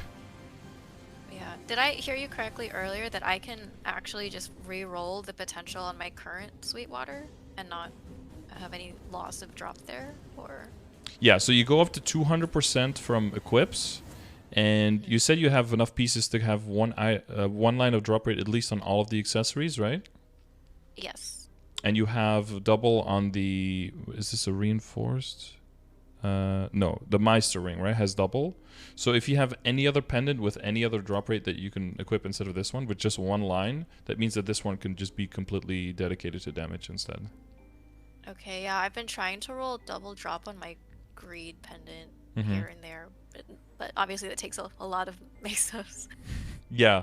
Yeah, I'm thinking if there's a situation where your combination of drop and Meso, you also want to be able to... You probably... Yeah, no, you're not going to mess around with Spirit Pendants, right? Because either you're going drop and Meso and then you want to make gains, or you're going for Spirit Pendant but then you're going damage. So that's not a combination, so you don't have to worry about that situation. Yeah, that's probably... for the Greed pendant. As long as you have any other pendant that gives you drop rate, you can hit that 200%, and then you don't need to worry about getting double drop for anything. The one thing that you do maybe want to think about is seeing if you can send some items to double Meso, right? For training in Cernium with Meso gear maybe. But that would be specifically very, very strong gear. So yeah, that would be like, yeah, it have to be something transposed, or it has to be at least 17-star stuff. But yeah, I don't think you have any pieces right now that jump out for that. Yeah, like you said, like the event ring, maybe that one. Okay. Because that's, you know, in power, that's like equivalent to 18 to 19 stars, right? Because of all the HP and the MP. So that's a strong piece. But other than that, you would have to go crazy on star forcing first to make those the current pieces be even remotely close to being able to carry enough damage with you, right, to be worth it, that investment. And this glove won't work. I mean, this glove works in Limina, of course, right? Because you don't need all that much damage there. So you get a little bit more rates. Stack with the other. Yeah, you're really making a lot of money, I'm guessing, in Limina, so that's a huge difference for you. Going down to, you know, going down to Cernium rates. It's a big commitment. But yeah, min-maxing the hyperstats, you know, min-maxing the Legion board more. The coupons, the rates, the current events, all that stuff. I think that makes it worth the training sessions there, just because it's so much EXP. But it's something you have to want to reach. If you want to Black Mage eventually, yeah, you want to get the levels in. If everyone needs those numbers and you're, you know, unsure if other people will be able to go over too much, you need to get those levels to make sure that you do your part. Yeah.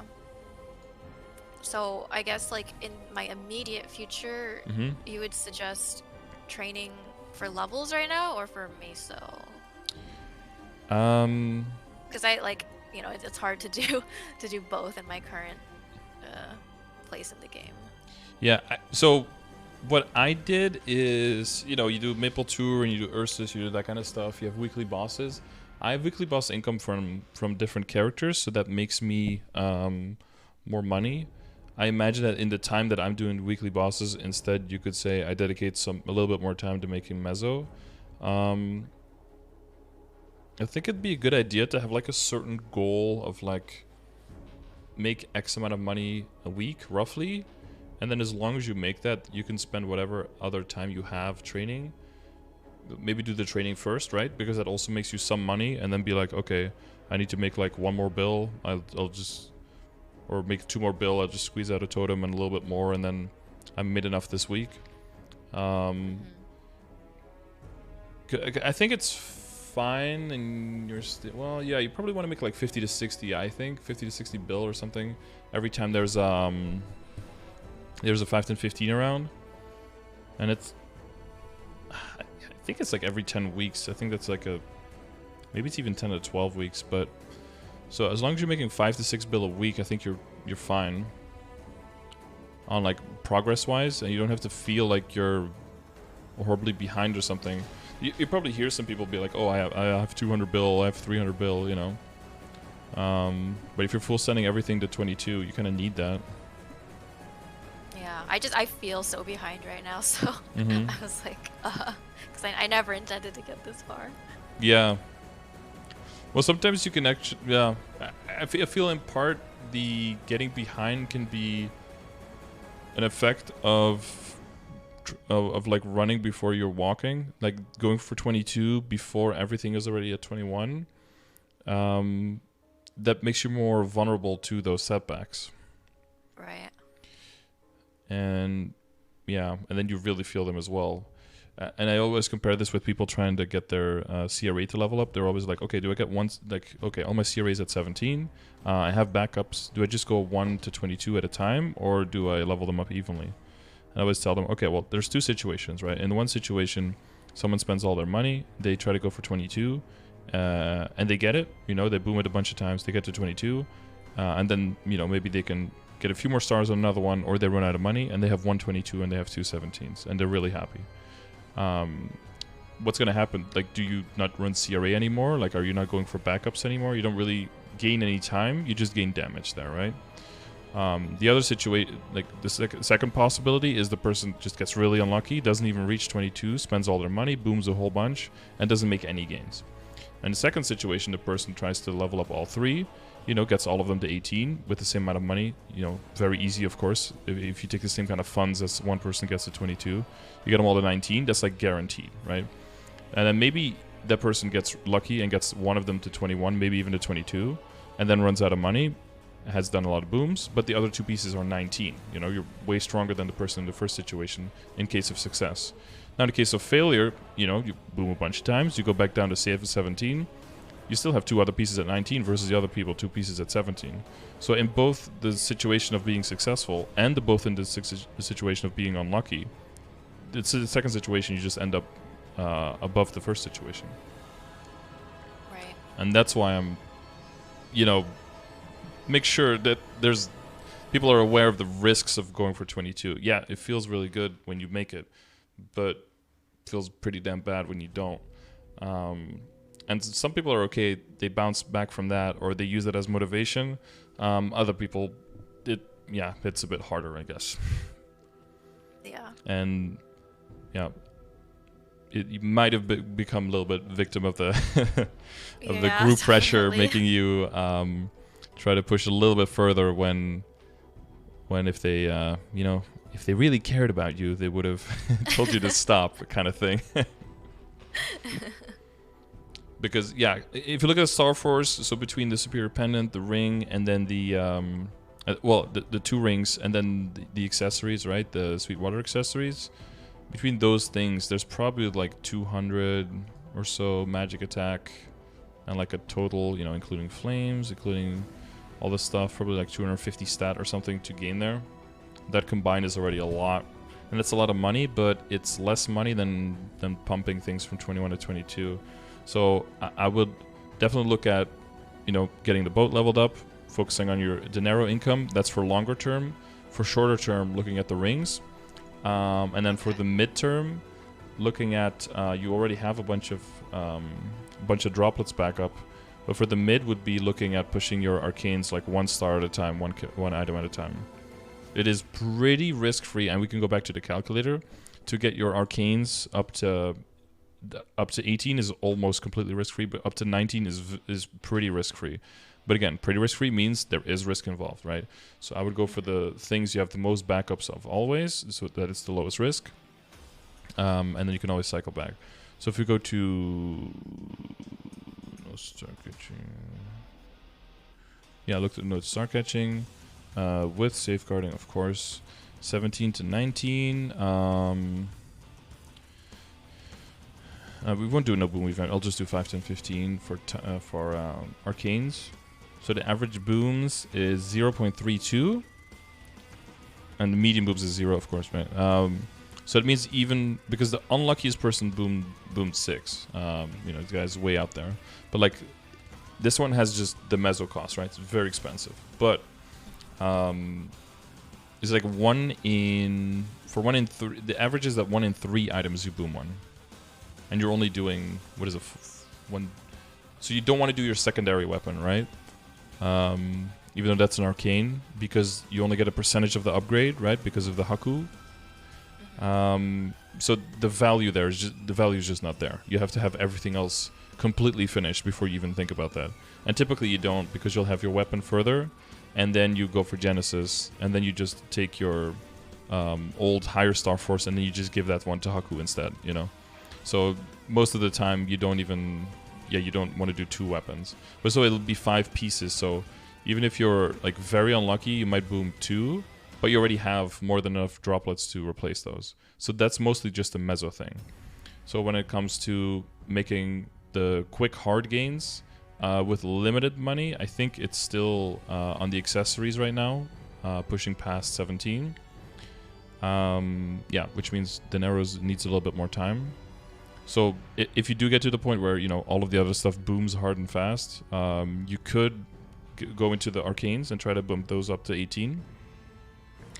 It's plenty of people. That seems very risky, but you have backups in the same way. The main risk is there just having enough money to get all the way back up. That's the main thing there. So So star forcing wise, like let's say I have, I don't know, like let's just say I have 50 bill for the upcoming 5, 10, 15, whenever that happens to be. Yep. Would it, like, I guess I shouldn't try and 22 star my belt, which I was planning to do. That would probably not be. I wouldn't do that, but Okay. it's a free country, it's a free world. If you really want to do that, go for it. If that makes you happy. But I think if you add more items that you have at 17 that you already had at 21 before, I don't know. I feel like a pattern will start to emerge and. Yeah, so I should have. So ideally for the next event, like, I should have Meister rings ready to go, right? Yeah. Or, okay. Yeah. Okay. Should I also try my Sweetwater pendant? Because I think by then I might have enough for like 1 backup. Yeah. So if you upgrade your boat now, that's 200 in arrows. And then the second upgrade is 500, but that one takes a while. So there's a decent chance that you'll have at least enough for 1 backup. But the question is, how far do you push? Do you just push until boom, or do you push until some gains? Well, if I only had 1 backup, I would just push it until it booms, and then if that blows up, then I just put it back at 17. Yeah. Okay. I would let that depend on what your other options are. So you have the reinforced ring and the Meister rings to push first, right? Yes. And then I'm still trying to figure out what you were trying to do with the pendant. Because in my I tried to draw the analogy of like doing the things one at a time, right? Because there's one universe, right, where you end up with what you have now, which is a whole bunch of money spent, all the Dominators gone, and you're left with the 17-star 3-line, which isn't bad, but like compared to your overall gear, is one of the items that needs the most upgrading, right? And yes. but if you, instead of going into the new pendant, going into this one, what you would have been left with, if you stopped at 21, would be a 21 superior with, 18% intellect or something on epic, instead of this one, which would have been an upgrade. And then all you had to do is redo the potential on this one, and you would have 21 superior, and then with potentially like 27 or 30% potential. Right. That pendant was just the mentality of I'm going to push it to 22. Right, yeah. So. Yeah, yeah, exactly. And I think it's mainly the 22 or nothing that, again, like that could, yeah, if that's your drive, that's just a very high risk, very high risk, high reward strategy. If that's what works for you, then yeah, that's just very different from how I play it. I am way more risk aversive, which is, made me 21-star Abzo gamer. Well, now I've moved into Arcane, but yeah. Yeah, yeah. I just won't be in a Discord call when I Star Force anymore. Yeah, or it'd be very good practice to just do it and be like, no, I'm stopping, and Yeah. And bring some empowerment to yourself and be like, well, if you guys want to do it, how about you share yourself tapping on 21 then? You show me first. Yeah. And then if they tap theirs, you'll be like, well, I tricked you. I wasn't going to anyway. Suck it. Because, I mean, yeah. As a streamer, of course, I have a lot of people sending that I should be tapping everything. But if I listen to everyone, then I wouldn't have anything left. Because as soon as you go to 22, you know what the first thing is they say. Yeah, that's why I don't They say Star 23 Wars is free, so like it never stops. So you have to draw the line somewhere. And I think it's all fun and games in the beginning, and you boom something and it's whatever. But if you're really trying to be serious, you're trying to do Black Mage, you need like a fuck ton of damage, and you're starting to experience now how expensive these mistakes can be, and how many hours of making back money that can be. At a certain point, it's like, well, now it's not fun anymore. It's just it's a little bit too serious to play around with, right? Yeah. And I think you've probably experienced that point now a few times, and it's like, yeah, it's about time to take it a bit more serious. If there's a cube sale, of course, you could send some, like the E-ring, of course, has great potential for improvement, right? At least from the picture. I don't know if you've thrown some cubes on it in the meantime. No, I haven't. Those are all current. Mm-hmm. And I think the cape has a There's at least one line that it could gain there. CRA is notoriously horrible, so I don't know.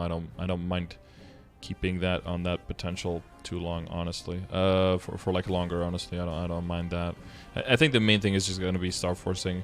But like, let's say that you do get to the situation where you're like, I feel uncomfortable pushing the Arcane, so like I don't have that kind of money. I went for the Meister and the Reinforced Ring, and I got him to 22 and kept him there. And I don't have the Dineros yet.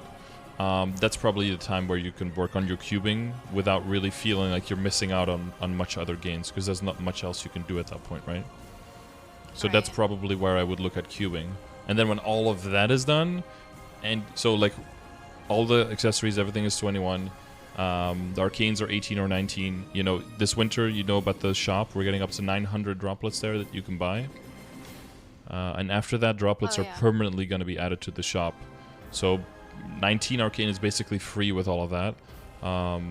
Most people will say 21 or 22 is free. That's still very, very expensive. You know, if you buy all those droplets plus all those star forcing, it's insanely costly. Yeah, so you're looking at like 21, the 22 CRA, 21 all the accessories, 19 Arcane, something like that. You could do whatever you want at that point.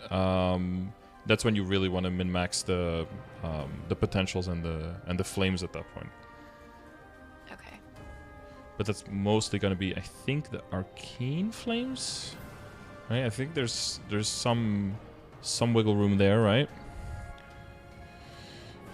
Yeah, like the cape could be higher, the glove could be higher, shoes are pretty good. Too bad that weapon attack line. If that was a magic attack line, that would have been a deal sweetener there. Yeah. Unlucky. Yeah, probably mainly be the cape and then the glove that can get some. But so flames is like way down the line. I wouldn't worry about that. There's nothing that at least that I saw that's like, oh, this flame is horrible. This needs to be redone immediately. All of that makes sense with where it's at. The heart is amazing, of course. Okay. Yeah, if that was magic attack on the top, then that would be absolutely crazy. But like, 64 and 7 is of course massive. 40 and 6. Yeah, maybe the hat further down the line. The pants does have the HP line, so that's all fine. Yeah, to put that all into perspective, I guess, on what you're looking at for upgrading. I'm just going checking that stuff. Are you forgetting a skill node? Why does it feel like you're forgetting something? Well, I didn't have my the 5th job boss background skill equipped. That's the one. Okay, yeah. Yeah, I usually will take I'll take that one instead of Decent Sharp Eyes, because usually in my bossing party we have a Pathfinder, so that's the one that I swap out. Okay, I see. Yeah, I probably put this is like min maxi. I probably put your like Arachnid instead of the Decent Fun's Blessing or something, because it's a level 5 slot. Oh, I don't know why it's like that. Yeah, I know. It's probably something that you just clicked one time and it just kind of like stuck like that, and you didn't really revisit. That's fine. One thing I saw in your hyper passives, this is boss damage on the Vanquisher Charm, no? Let me see. Or is this more monsters hit? Because if it's more monsters hit, then it's whatever. Yeah, it's monsters hit. Okay, yeah, fuck it. Okay. Oh, it says, I think it says the letters boss if it is boss damage. Okay, never mind then. Oh wait, you have Shikigami, a Vanquisher, and 3 boost nodes? Hang on.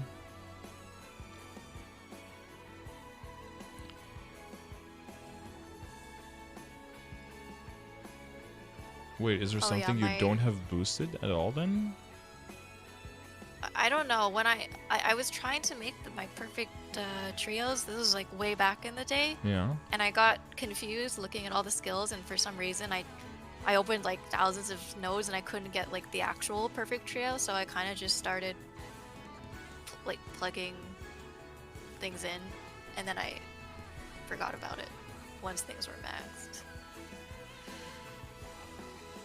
Oh yeah, no, I get it. Yeah, no, this is fine. This is fine. So what happens is that you have two sets of trios, so 4 total nodes to max out all your boosting ones, and then you get 2 extra for the skills that you want when you're bossing, which is Vanquisher Charm and the Doppelganger. But there's no actual real good option for a third there. So you have basically one is like an extra Shikigami Haunting, and one is an extra Vanquisher Charm. But it doesn't really matter that, you know, whether they're those or an actual skill that does damage, because that's going to be insignificant anyway. So this is fine. Okay. I think if you want to like super min max, some people, yeah. I think for super min maxing, some people might just boost another skill that does some damage, but I don't think that's, because it's like a question mark anyway. What would you even boost? Like Orochi or something? If you're like dodging, you do. That's, yeah. I think that's like the level of min maxing where people were like trying to move it around for Orochi or something, so that, I don't know, if you're like dodging hard lucid in the air, you deal more damage if you hit it, you know, something like that.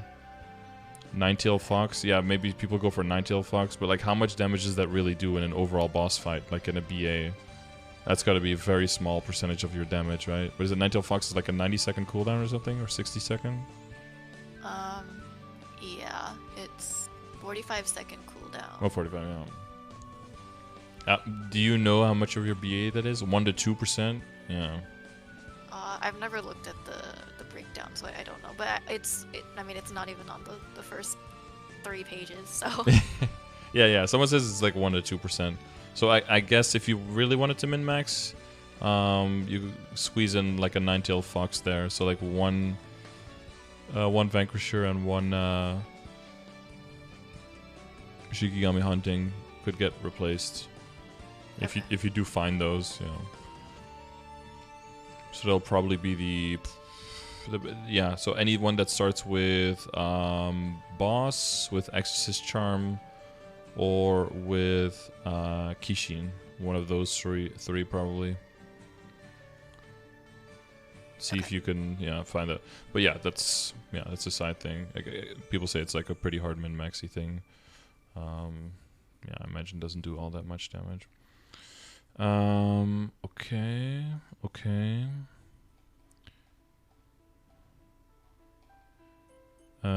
Oh yeah, link skills. We didn't really look at that. So this is your bossing setup, right? Yeah. I mean, I switch out some things when I do like Lotus or. Right. You go for like the Cygnus Gloom. and the. Yeah, for Lotus and for Gloom, I'd put Cygnus on, and I put Cygnus and then the life, or the Spirit of Freedom link. Yeah. Right, yeah, so the main reason you have time to prepare here in Thief's Cunning is because you don't have that utility in this setup. This is like for the easier bosses where you don't really need that survivability. Right. So you have the extra damage, yeah, and there's enough crit.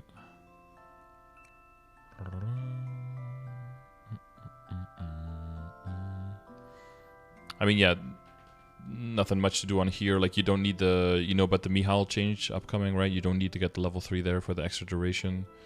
So that should get you the 100% coverage much more easily at level 2 in the future. There are definitely some characters that will benefit you a lot at level 3 Link. But yeah, that connects back to working on Legion and all that stuff. So that's mainly going to be the damage for stuff like... check the characters here again, but... Are you familiar with the Legion grid? Like the grid that I have that kind of like prioritizes which characters to do first? I don't think so.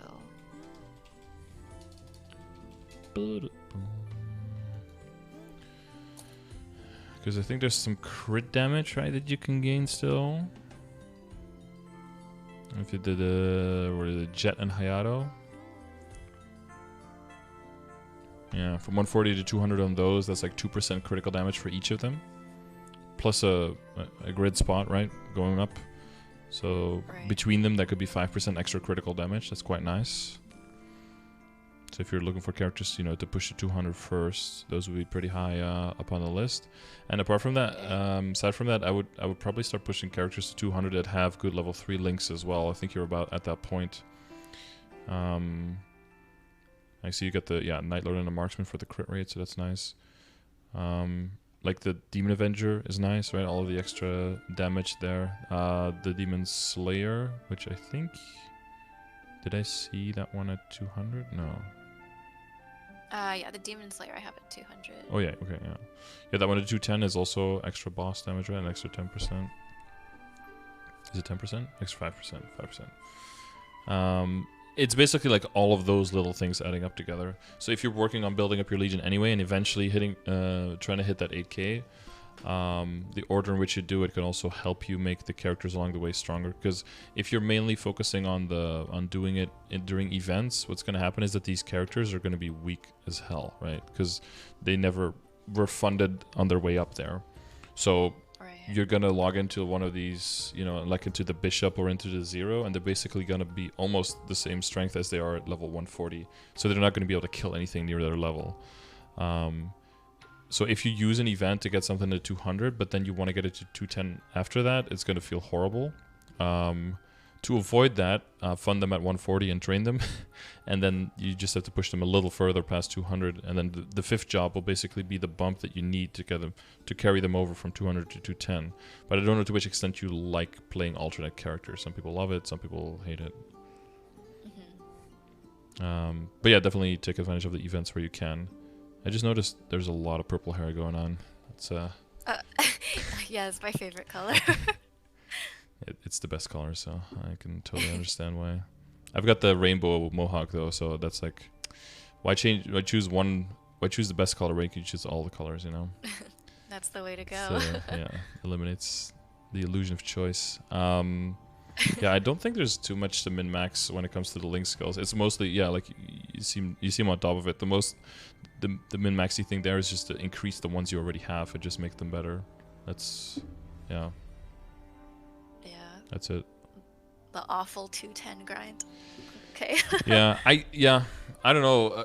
I trained them all to 200, and then compared to that, getting fifth job skills and being able to just dumpster things, most characters get a huge power spike just from accessing the fifth job skills.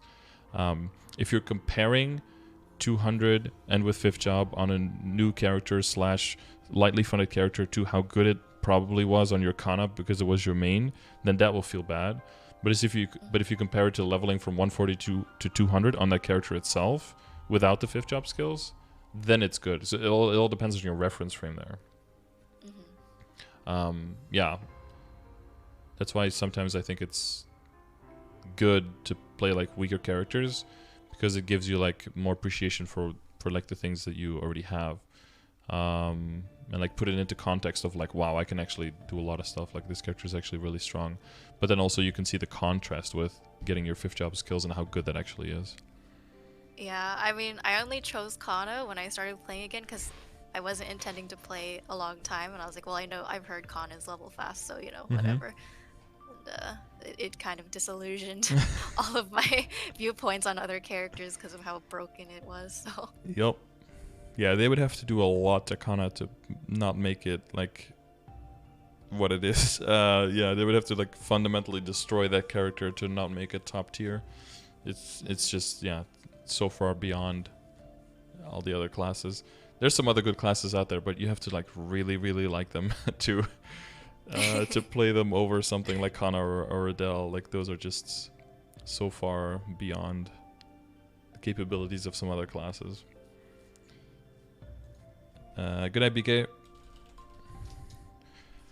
Why does this game have Kanna? Well, I think it's mainly because the Western market is Western society is very much catered towards better, faster, stronger, harder. Kind of, you know, everything just has to always go faster and be better. And kind of facilitates that. I just realized your Legion thing looks like a key. was a very scuffed key. Yeah, but yeah. a little scuffed one. For some reason, with the last progression session, I saw something in their Legion build as well. Maybe that's like a new niche, is like building art with your Legion board characters or something. People are gonna like start hiding messages in the Legion setup now in the next sessions. I gotta be careful because you can half build swastikas and shit, so we gotta be careful with that. Okay. I'll have to preview the pictures from now on.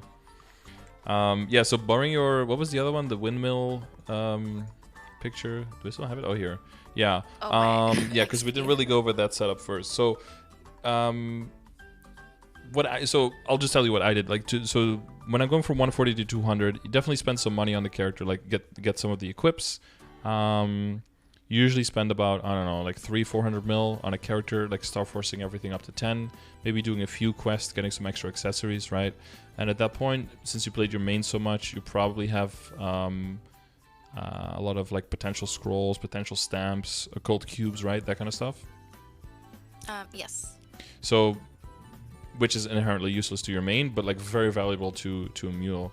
So what I'd like to do is push the weapon secondary and emblem, try to get those at least, of course, and then push those up to epic and get 6% magic attack or weapon attack, whatever. And then all the other pieces get at least 3% or get some 6%, you know, if they level up. What I tend to do is I slowly trickle down all of the gains from my main into other characters that I want to eventually do some leveling on one at a time. That way they will always get Master Craftsman cubes, Meister cubes, maybe some E-pots from elite bosses, right? And you slowly use that and prioritize in the same way that you built your main back in the day, so that by the time you get to your character, it's like twice as strong as it was before, because you get a lot of value out of bossing, but a lot of that is kind of useless to your main. It's just like the Meso from the crystal, right? That's like the thing that you can use. But a lot of the other items have a lot of value in them that you can you can give to other give to other characters and salvage in that way. So I would use that to probably either fund the characters that you have at 200, so you can get them to 210 at some point, because that's not as easy to do on event, or maybe on some 140s that would get good value from getting to 200 to help them get there faster. Okay. And when it comes to building the grid, yeah, so typically I have two setups, and one is like basically full crit and full crit damage, just connected through the middle. And then when you're at this point, you can probably also fill out bonus EXP, or close to fill out bonus EXP, and then that's basically that setup. And then that's the one just for mobbing or for Legion mules. And then the other one would be closer to the one that you have for the bossing here. Yeah, so you'd have to calculate like your functional IED, right, to see where you're at with that. I don't think you do need to fill it the whole way. But I would probably, since your familiars are that good and you do have a decent amount of boss damage, I'd probably fill out the critical damage completely before going into the boss damage. Okay. Do we need to go? Initially that was full when I had the Neo buffs. I think what I did was I had the crit damage full, and then when the Neo buffs went away, I just started moving pieces from that down into IED. Maybe you were still at like 5k Legion or something, so the grid got bigger, maybe? Yeah, I don't know. There's no logic to my Legion board, okay. I know. And do you need like a refresher on how this thing works? The solver? Yeah, if you don't mind, because this is just not intuitive to me personally. Okay. So. Yeah, it's so you have like single click, right? And if it's highlighted, it'll try to fill it. You can also do region click, and then it takes like the whole area. Okay. So like so you know what I talked about for the other one would be like critical rate, critical damage, and then like a connector, right? Because it has to go through the middle, something like that. And then, so this is like 92 to be filled. So that's like 29 characters. You have to like know all of your characters. Basically, it's going to ask you like to fill this in on how many you have. So I don't know. You have at least 250 Mage. You have like 200 Mage. Where is it? Oh, here. No, you have like 3 or something, right? Because you've got the other ones. I don't know, maybe you have 3 of these, maybe you have 2 of those, maybe you have 2 of those. Maybe you have 1 of those. You don't have any of those, actually. I lied. Exposed. Maybe you have like 5 of those, 5 of those. Has to be like 29 total. 4, 5, 6, 9, 10, 20. 23, 24, 25. Wow, 29. Cool. And then basically it'll show here if you know, if this is what you have, right? Just like trying to approximate what you have. So this shows that you have you'll have 12 left over, right? Because you can fill 104 with all of these characters, and you have this is already 92, so you have 12 more. So I can just do 1, 2, 3, 4, 5, 6, 7, 8, 9, 10, 11, 12. I don't know if this is what ends up being like the build or something. And I click start. Oh, look, boom. It has the explanation immediately, right? So if you do that, if you do have this and you do that with the pieces, then this would be a build that you can do, and you could just drag them all in one at a time. So it's up to you to like figure out which are the characters you want in, right? And for that, you'll use the grid to check like which characters have the highest member bonus, which ones are the highest level, etc., etc. And then you select those here, and then this will just tell you if it's possible or not. Sometimes it'll be stuck for a while, and then you have to like unstuck it or redo the pieces. But yeah, I just did randomly here, right? This piece is going to be the biggest nightmare, so you want to have the solver, honestly, because these mage pieces, my mom has like 2 of these in her legion, and it's an absolute nightmare to try to help her build out her legion. Yeah, so that would be 1, and then you don't have to like close this if you want. You can just start another one, and then yeah, you can just do region click, boom, and then do unselect it again, right? And then for the other one, we do this one again. You don't need any crit, although I do want to get 1 in crit. Okay, I want to get to 100%. And then you probably do the bottom line here, right? So that you can get into boss damage and into IED. Again, I don't know if you 100% need to fill the IED, but it's probably not a bad idea for you. And again, this puts it as 6 over, so you get 1, 2, 3, 4, 5, 6. Boom, something like that. Start, boom, and it has an has a fix again immediately, and then that would be the other one. Okay. Don't sound super convinced. Is that do you? Is this all? Does it all make sense? No, I understand how to use it now. Yeah. Okay. It's Yeah. just, I'm sorry. I was just looking at my legion. I was just thinking like what I would put. So. All right. Yeah. Yeah, for the numbers, right? Yeah. Yeah, I mean, yeah, you typically just start from the top. Like all of the 200s are no-brainer, right? So those first 16, 17.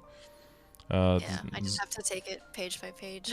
Yeah, 0 goes in there for the training one, possibly not for the mobbing one, because you have a lot of flat intellect buffs. So like the Blaze Wizard, the Ice Lightning, the Battle Mage, those probably all go in there for you.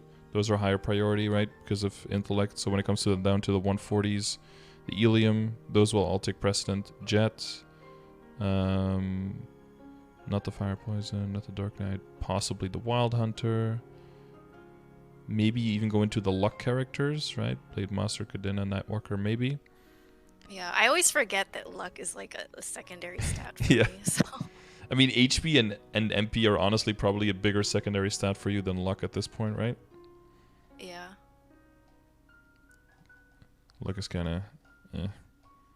It's like if you're a Demon Avenger and Strength is your secondary stat, you're like, well, I guess, but I don't really get much from that, so you don't really focus on that at all.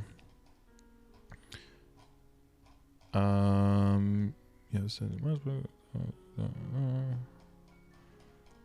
trying to think if, yeah, we didn't really talk about the inner ability, but honestly, I don't feel like you should move that around at all. It's probably fine.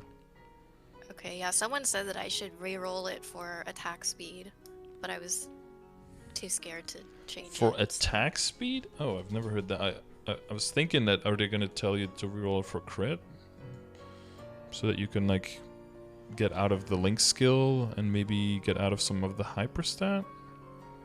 I never heard the attack speed argument before. Was this a Kanna main telling you to? Yeah, someone in the Kanna Discord said that I needed attack speed or something.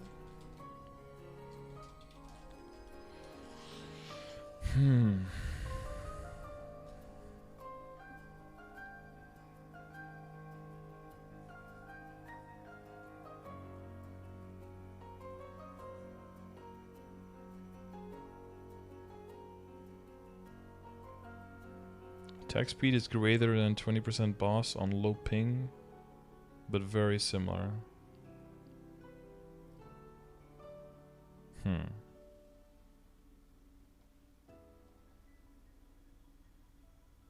Oh, here, first line, +1 attack speed versus 20% boss. Second line, 20% crit. Third line, 10% boss, 21%. Shikigami hunting alone is affected by increase in attack speed past soft cap. Hits lines in a given amount of time do increase. However, with the simulcasting of haunting and Tengu strike, there isn't a noticeable difference between soft cap and attack speed of 1 or 0.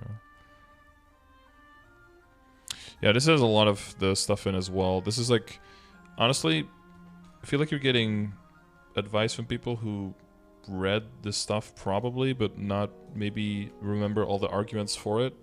And if a lot of people read a lot of different stuff and remember a lot of different things, it feels to you like people are just saying contradictory things. It's possible though that they I think it's possible that they all read the same thing but just took away different things from it. I'm gonna link you this guide because this guy knows like 4,000% more about Kanna than I ever will. And honestly, if you just Control F or whatever you have a question about, I can find it immediately. You know, like the attack speed. It's in here. And honestly, like just reading this paragraph is probably like gonna explain to you as well why some people might play this character with the same damage as you, but end up doing 20 or 30% more damage than you. Because I don't know if you're like simulcasting Shikigami Haunting and Tengu Strike. I don't know if you're doing that. Yeah, well, for my BA, I try and weave. Because there's got to be some more min-maxy things that people do. Yeah, apparently it's very close, but if you want to min-max, some people go for attack speed on the main one. But you still have Meso and drop, so I don't know. I don't knock that. I have Meso drop, so on my arc as well. So I'm not gonna pretend like that's lesser or anything.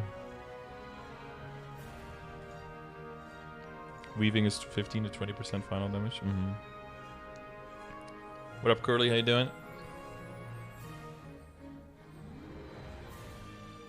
Yeah, that could be. Yeah, that could be something to min-max on later. You do have a lot of points, right? Yeah, 5 mil honor experience. Yeah, I mean, I don't know if that's a lot. I rolled those, like, I got really lucky and rolled those with, like, barely any honor XP, so I've, like, never touched, I haven't touched my inner abilities in, like, a year. Yeah, I rolled mine a long time ago as well, and then just started saving. This is the max that you can have, like 10 mil -1, and after that it just all disappears, which just feels a bit of a waste, but that's just how that works. Yeah, I guess maybe as a kind of you need to min-max on the inner ability a bit more. If you're still that far away from hitting that number that you need, with your gear and everything already being this good, yeah, it does feel like well, like an Ozring will be a huge increase, of course. And you did get the weapon jump, right? So I'd be looking forward to finding out how big the difference is with that already. But yeah, so yeah, Star Forcing is mainly going to be like magic attack, and then and partially stat, and then the rest of the stat is all going to come from min-maxing the potentials afterwards. There's definitely gains to be made, and I can understand that it probably kind of feels like everything is already so good, but you feel like you're still so far away, so you probably have to go all the way to 22 to get close to that, right? Yeah.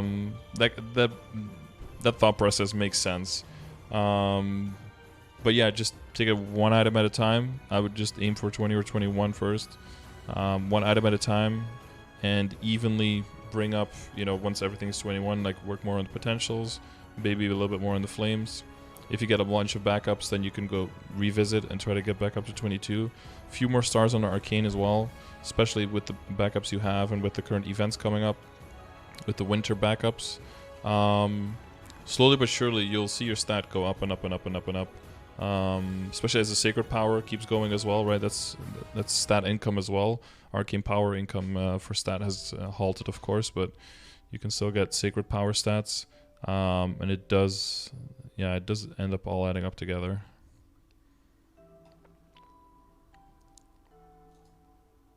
Oh yeah, we didn't talk about the Hyperstats, like for mobbing and bossing, right? But it's going to be similar to the Legion in like preference for stats. So it should allow you to go a little bit harder on the IED and the damage. If you go higher on the IED in that preset, like I showed it, that does mean that you don't have to go higher in the Hyperstats because you'll be fine. Then you can go higher in damage and boss damage instead. If you want to go more into boss damage in your Legion board, that just means that you probably need to go a little bit higher in IED and the Hyperstats. That's just but a little bit higher would be 13. Like you typically don't want to go over 13, except if you're level 275 plus, because it's just too expensive for Hyperstats. Okay. But yeah, so if you're going into mobbing and you don't get any into IED or any into boss damage, then you can put a lot more points into intellect and maybe even HP and MP percentage just to get your static damage up. And that can help you training in areas like Cernium, and maybe switch into Meso gear or into Burning Cernium with damage gear to get your base damage up higher. Okay. And that might be something to just experiment with, right? Like save all the sources of damage you have access to, redo the Hyperstats, redo the board, min-max the link skills on flat damage, all of that, and then try to train and then see how far you're off. Okay. Fail Meso's for... Yeah, sorry if I'm quiet. I'm just like taking note of all. Yeah. I'm guessing at some points you were like very quiet or not responding to what I was saying. Like, oh, you're probably writing stuff down, I'm guessing. Yeah, so I don't forget. Yeah, that's fine. Yeah. The main thing is, I think the one like really. The stuff that just needs a lot of work is the commercy stuff. You have to level up your boat and start building up massive amount of dineros, I think. That's gonna allow you to push so much further into the accessories. Yeah, I knew I was gonna get shit on for that. Well, to be fair, I'm not shitting on you. I'm just saying there's work to be done. Well, there's gains to be made there. But you can choose like I just don't want to do that. That's fine. But then you do have to push way further on the other stuff, and you probably will have to make more 22s to make up for that. But in from a risk assessment point of view, it's going to be way cheaper to make gains there, to make inroads there. Yeah, no, I have no excuse for not doing commercy. I was just lazy with my account. Well, most people's excuses is they just don't like it. That too. I think that's a good excuse, not really doing something a lot that you don't like. Especially if you think you're not going to be playing it for long anyway. And then you end up in a situation and you look back and you're like, fuck, if I did that like 6 months ago, then right now I would have like a few thousand dineros just sitting in my account. And then, Yep, that's literally me. Yeah, hindsight is always easy. Yeah, you want to try to not let that hindsight like bully you, I guess, and just be like, well, with the information I had at the time, I made the decision that made sense then, and then now I'm gonna make a different decision based on the information I have now, and then that's just is what it is. I think most people in a lot of progression sessions, people just not a big fan of commercy and the dailies and all of that stuff. Yeah. It's very common. Okay, I'm thinking if there's anything we missed or anything you still have questions about, because I do have to go to some bosses in a little bit. I mean, I don't have any specific questions. I think this was a very thorough progression session. I know it's a little longer than you were planning on going, so sorry about that. I always go longer than planned. It's kind of a problem, but whatever. I'm very bad with saying like, okay, it's time out now. Now we have to stop. I don't like doing that. I prefer to finish the process, Yeah. Make sure, just make sure that you're at a point where you're like, okay, that everything is clear now, or as clear as it can be at this point. But hopefully it clears up a few things that if you hear things from different people, kind of to put all of that into context. Not to say that these people are like lying or malicious or anything, but I think a lot of time people mean well. But it can be important when someone says something to just ask them like, okay, like where do you get that? Or like if someone says like this is better, like how much is it better or why is it better? You know, like ask one follow-up question just to make sure that you can feel more comfortable in it. Does this person know what they're talking about? Because if 3 people tell you something and you don't want to feel like you're second guessing them, but they say contradictory stuff, you just get locked. And that's not fair to you either, right? So sometimes it's maybe a bit more confrontational, but be like, well, like how so? Or like how does that work exactly? Like I don't understand. Can you explain that? And then if they can't explain it, then you can be like, okay, that's okay. But then maybe you put that one a little bit on the back burner then. But if someone has like a good explanation, or they can point to like a big file that has a bunch of numbers, and you know, if it looks more impressive, then there's a good chance that it's got more merit to it. And then I would give that a little bit more credence rather than putting everything kind of on the same level, because then, yeah, contradictory stuff can kind of like paralyze you from moving in a certain direction, because you don't want to hurt your progress either, right? Yeah. And you do have a limited resource time in time in Meso, but Meso is reducible to time as well. So you want to make sure that your time is spent well, and also that it's spent with fun. So yeah, no, this was perfect. Like I was being pulled in so many directions before, mm-hmm. and so like because obviously I hadn't done anything really efficiently up until this point. Well, so this was like, you got to a great helpful. point though. Like I mean, I imagine that like most of the people in the chat would probably trade your account like instantly. So I mean, you do have a pretty impressive character. So there's definitely a lot to work on. Yeah, it's just about making sure that the decisions you make are in line with what you want to achieve, you know.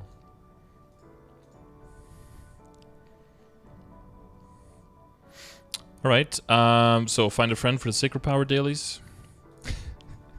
Yes, sir. find a party member. I usually do them after the Ursus runs. We do like flag race Ursus, and then I try to do them right after that. Sometimes I do them alone, sometimes I do them with someone, but yeah, it's one of those like obligated things. It's one of those chores we have to do. And then if you do them all the time, then it's okay if you skip them once. But if your standard is not doing them, then yeah, you're gonna look back in like a few months and be like, oof, I should have had like 1,000 more stat. I should have had 2,000 more stat. And the further you go, I can't complain. So yeah, exactly. Yeah, you already have it. You already have it so easy. What's your excuse? Come on, be honest now. Yeah. I don't know. I know. Yeah, I don't know which motivation works. I know if it's like the pressuring motivation. I know that I know the peer pressure works. So to some extent, yeah. But yeah. Okay, last chance. Anything you can think of? No, I think you covered literally everything. So thank you so much. I really appreciate it. Yeah, no problem. Shout out to your small guild. Anyone who's watching. Well, okay, wait, what was the guild again? Habitat. Habitat, yeah, very small guild. Yeah, wow. Black Mage party in Habitat soon, guys. They're gonna take it down. All right. Yeah. Well, best of luck with everything. If something comes up related directly to the progression, you can reach out on Discord, or you can always find me on stream, and then you can always get into it there. But yeah, I would say maybe for your own peace of mind, do that calculator one time. It's a lot of work, but it does allow you to have everything in one place. And then once you do it one time, all you have to do is just slowly update it as you make upgrades, right? Just small alterations. And I think having at least that objective numbers thing on your side will allow you to also, have something to have like as a second opinion when someone tells you like do this instead, Right. Or have you considered doing this? I don't know how much you get ordered around, but like like this is also good, and then you can double check, be like, oh, I already checked it, and actually it's a 0.2% final damage loss, and then it'll be like, oh, never mind then. Then you have something to back you up. But yeah, best of luck, and we'll see you around. Yeah, thank you so much. Yeah, Bye. you're welcome. Bye. Boom. All right. It is October, guys. So remember that we have drawn the winners for the winners of the winners for the winners. Nice. We have drawn the winners from the September progression session giveaway. Those 2 people have been contacted and I believe have reached out to me already on Discord. But I'm just going to continue that. So for all the people who want one of these sessions as well for themselves for free, make sure you leave a comment in the YouTube channel in the comments. Leave a comment in the channel, in the YouTube channel comments, saying that you would like to win, so I know who I have to raffle between. All right, I'll see you in the comment section. And yeah, if you don't want to wait for a whole month for me to draw winners, or you have data for me that helps me inform players in sessions like these and in the game overall, or you would like to join my guild in the game, the Scardor Guild, links to all of that are in the description of the video. If you just have a small question, you can always find me live on stream on Twitch, twitch.tv/Scardor, and I'll be happy to help you, or one of the many helpful people in my chat would like to help you. So don't be a stranger, and hopefully this was informational to you. Thanks for watching, and I'll see you on the next one.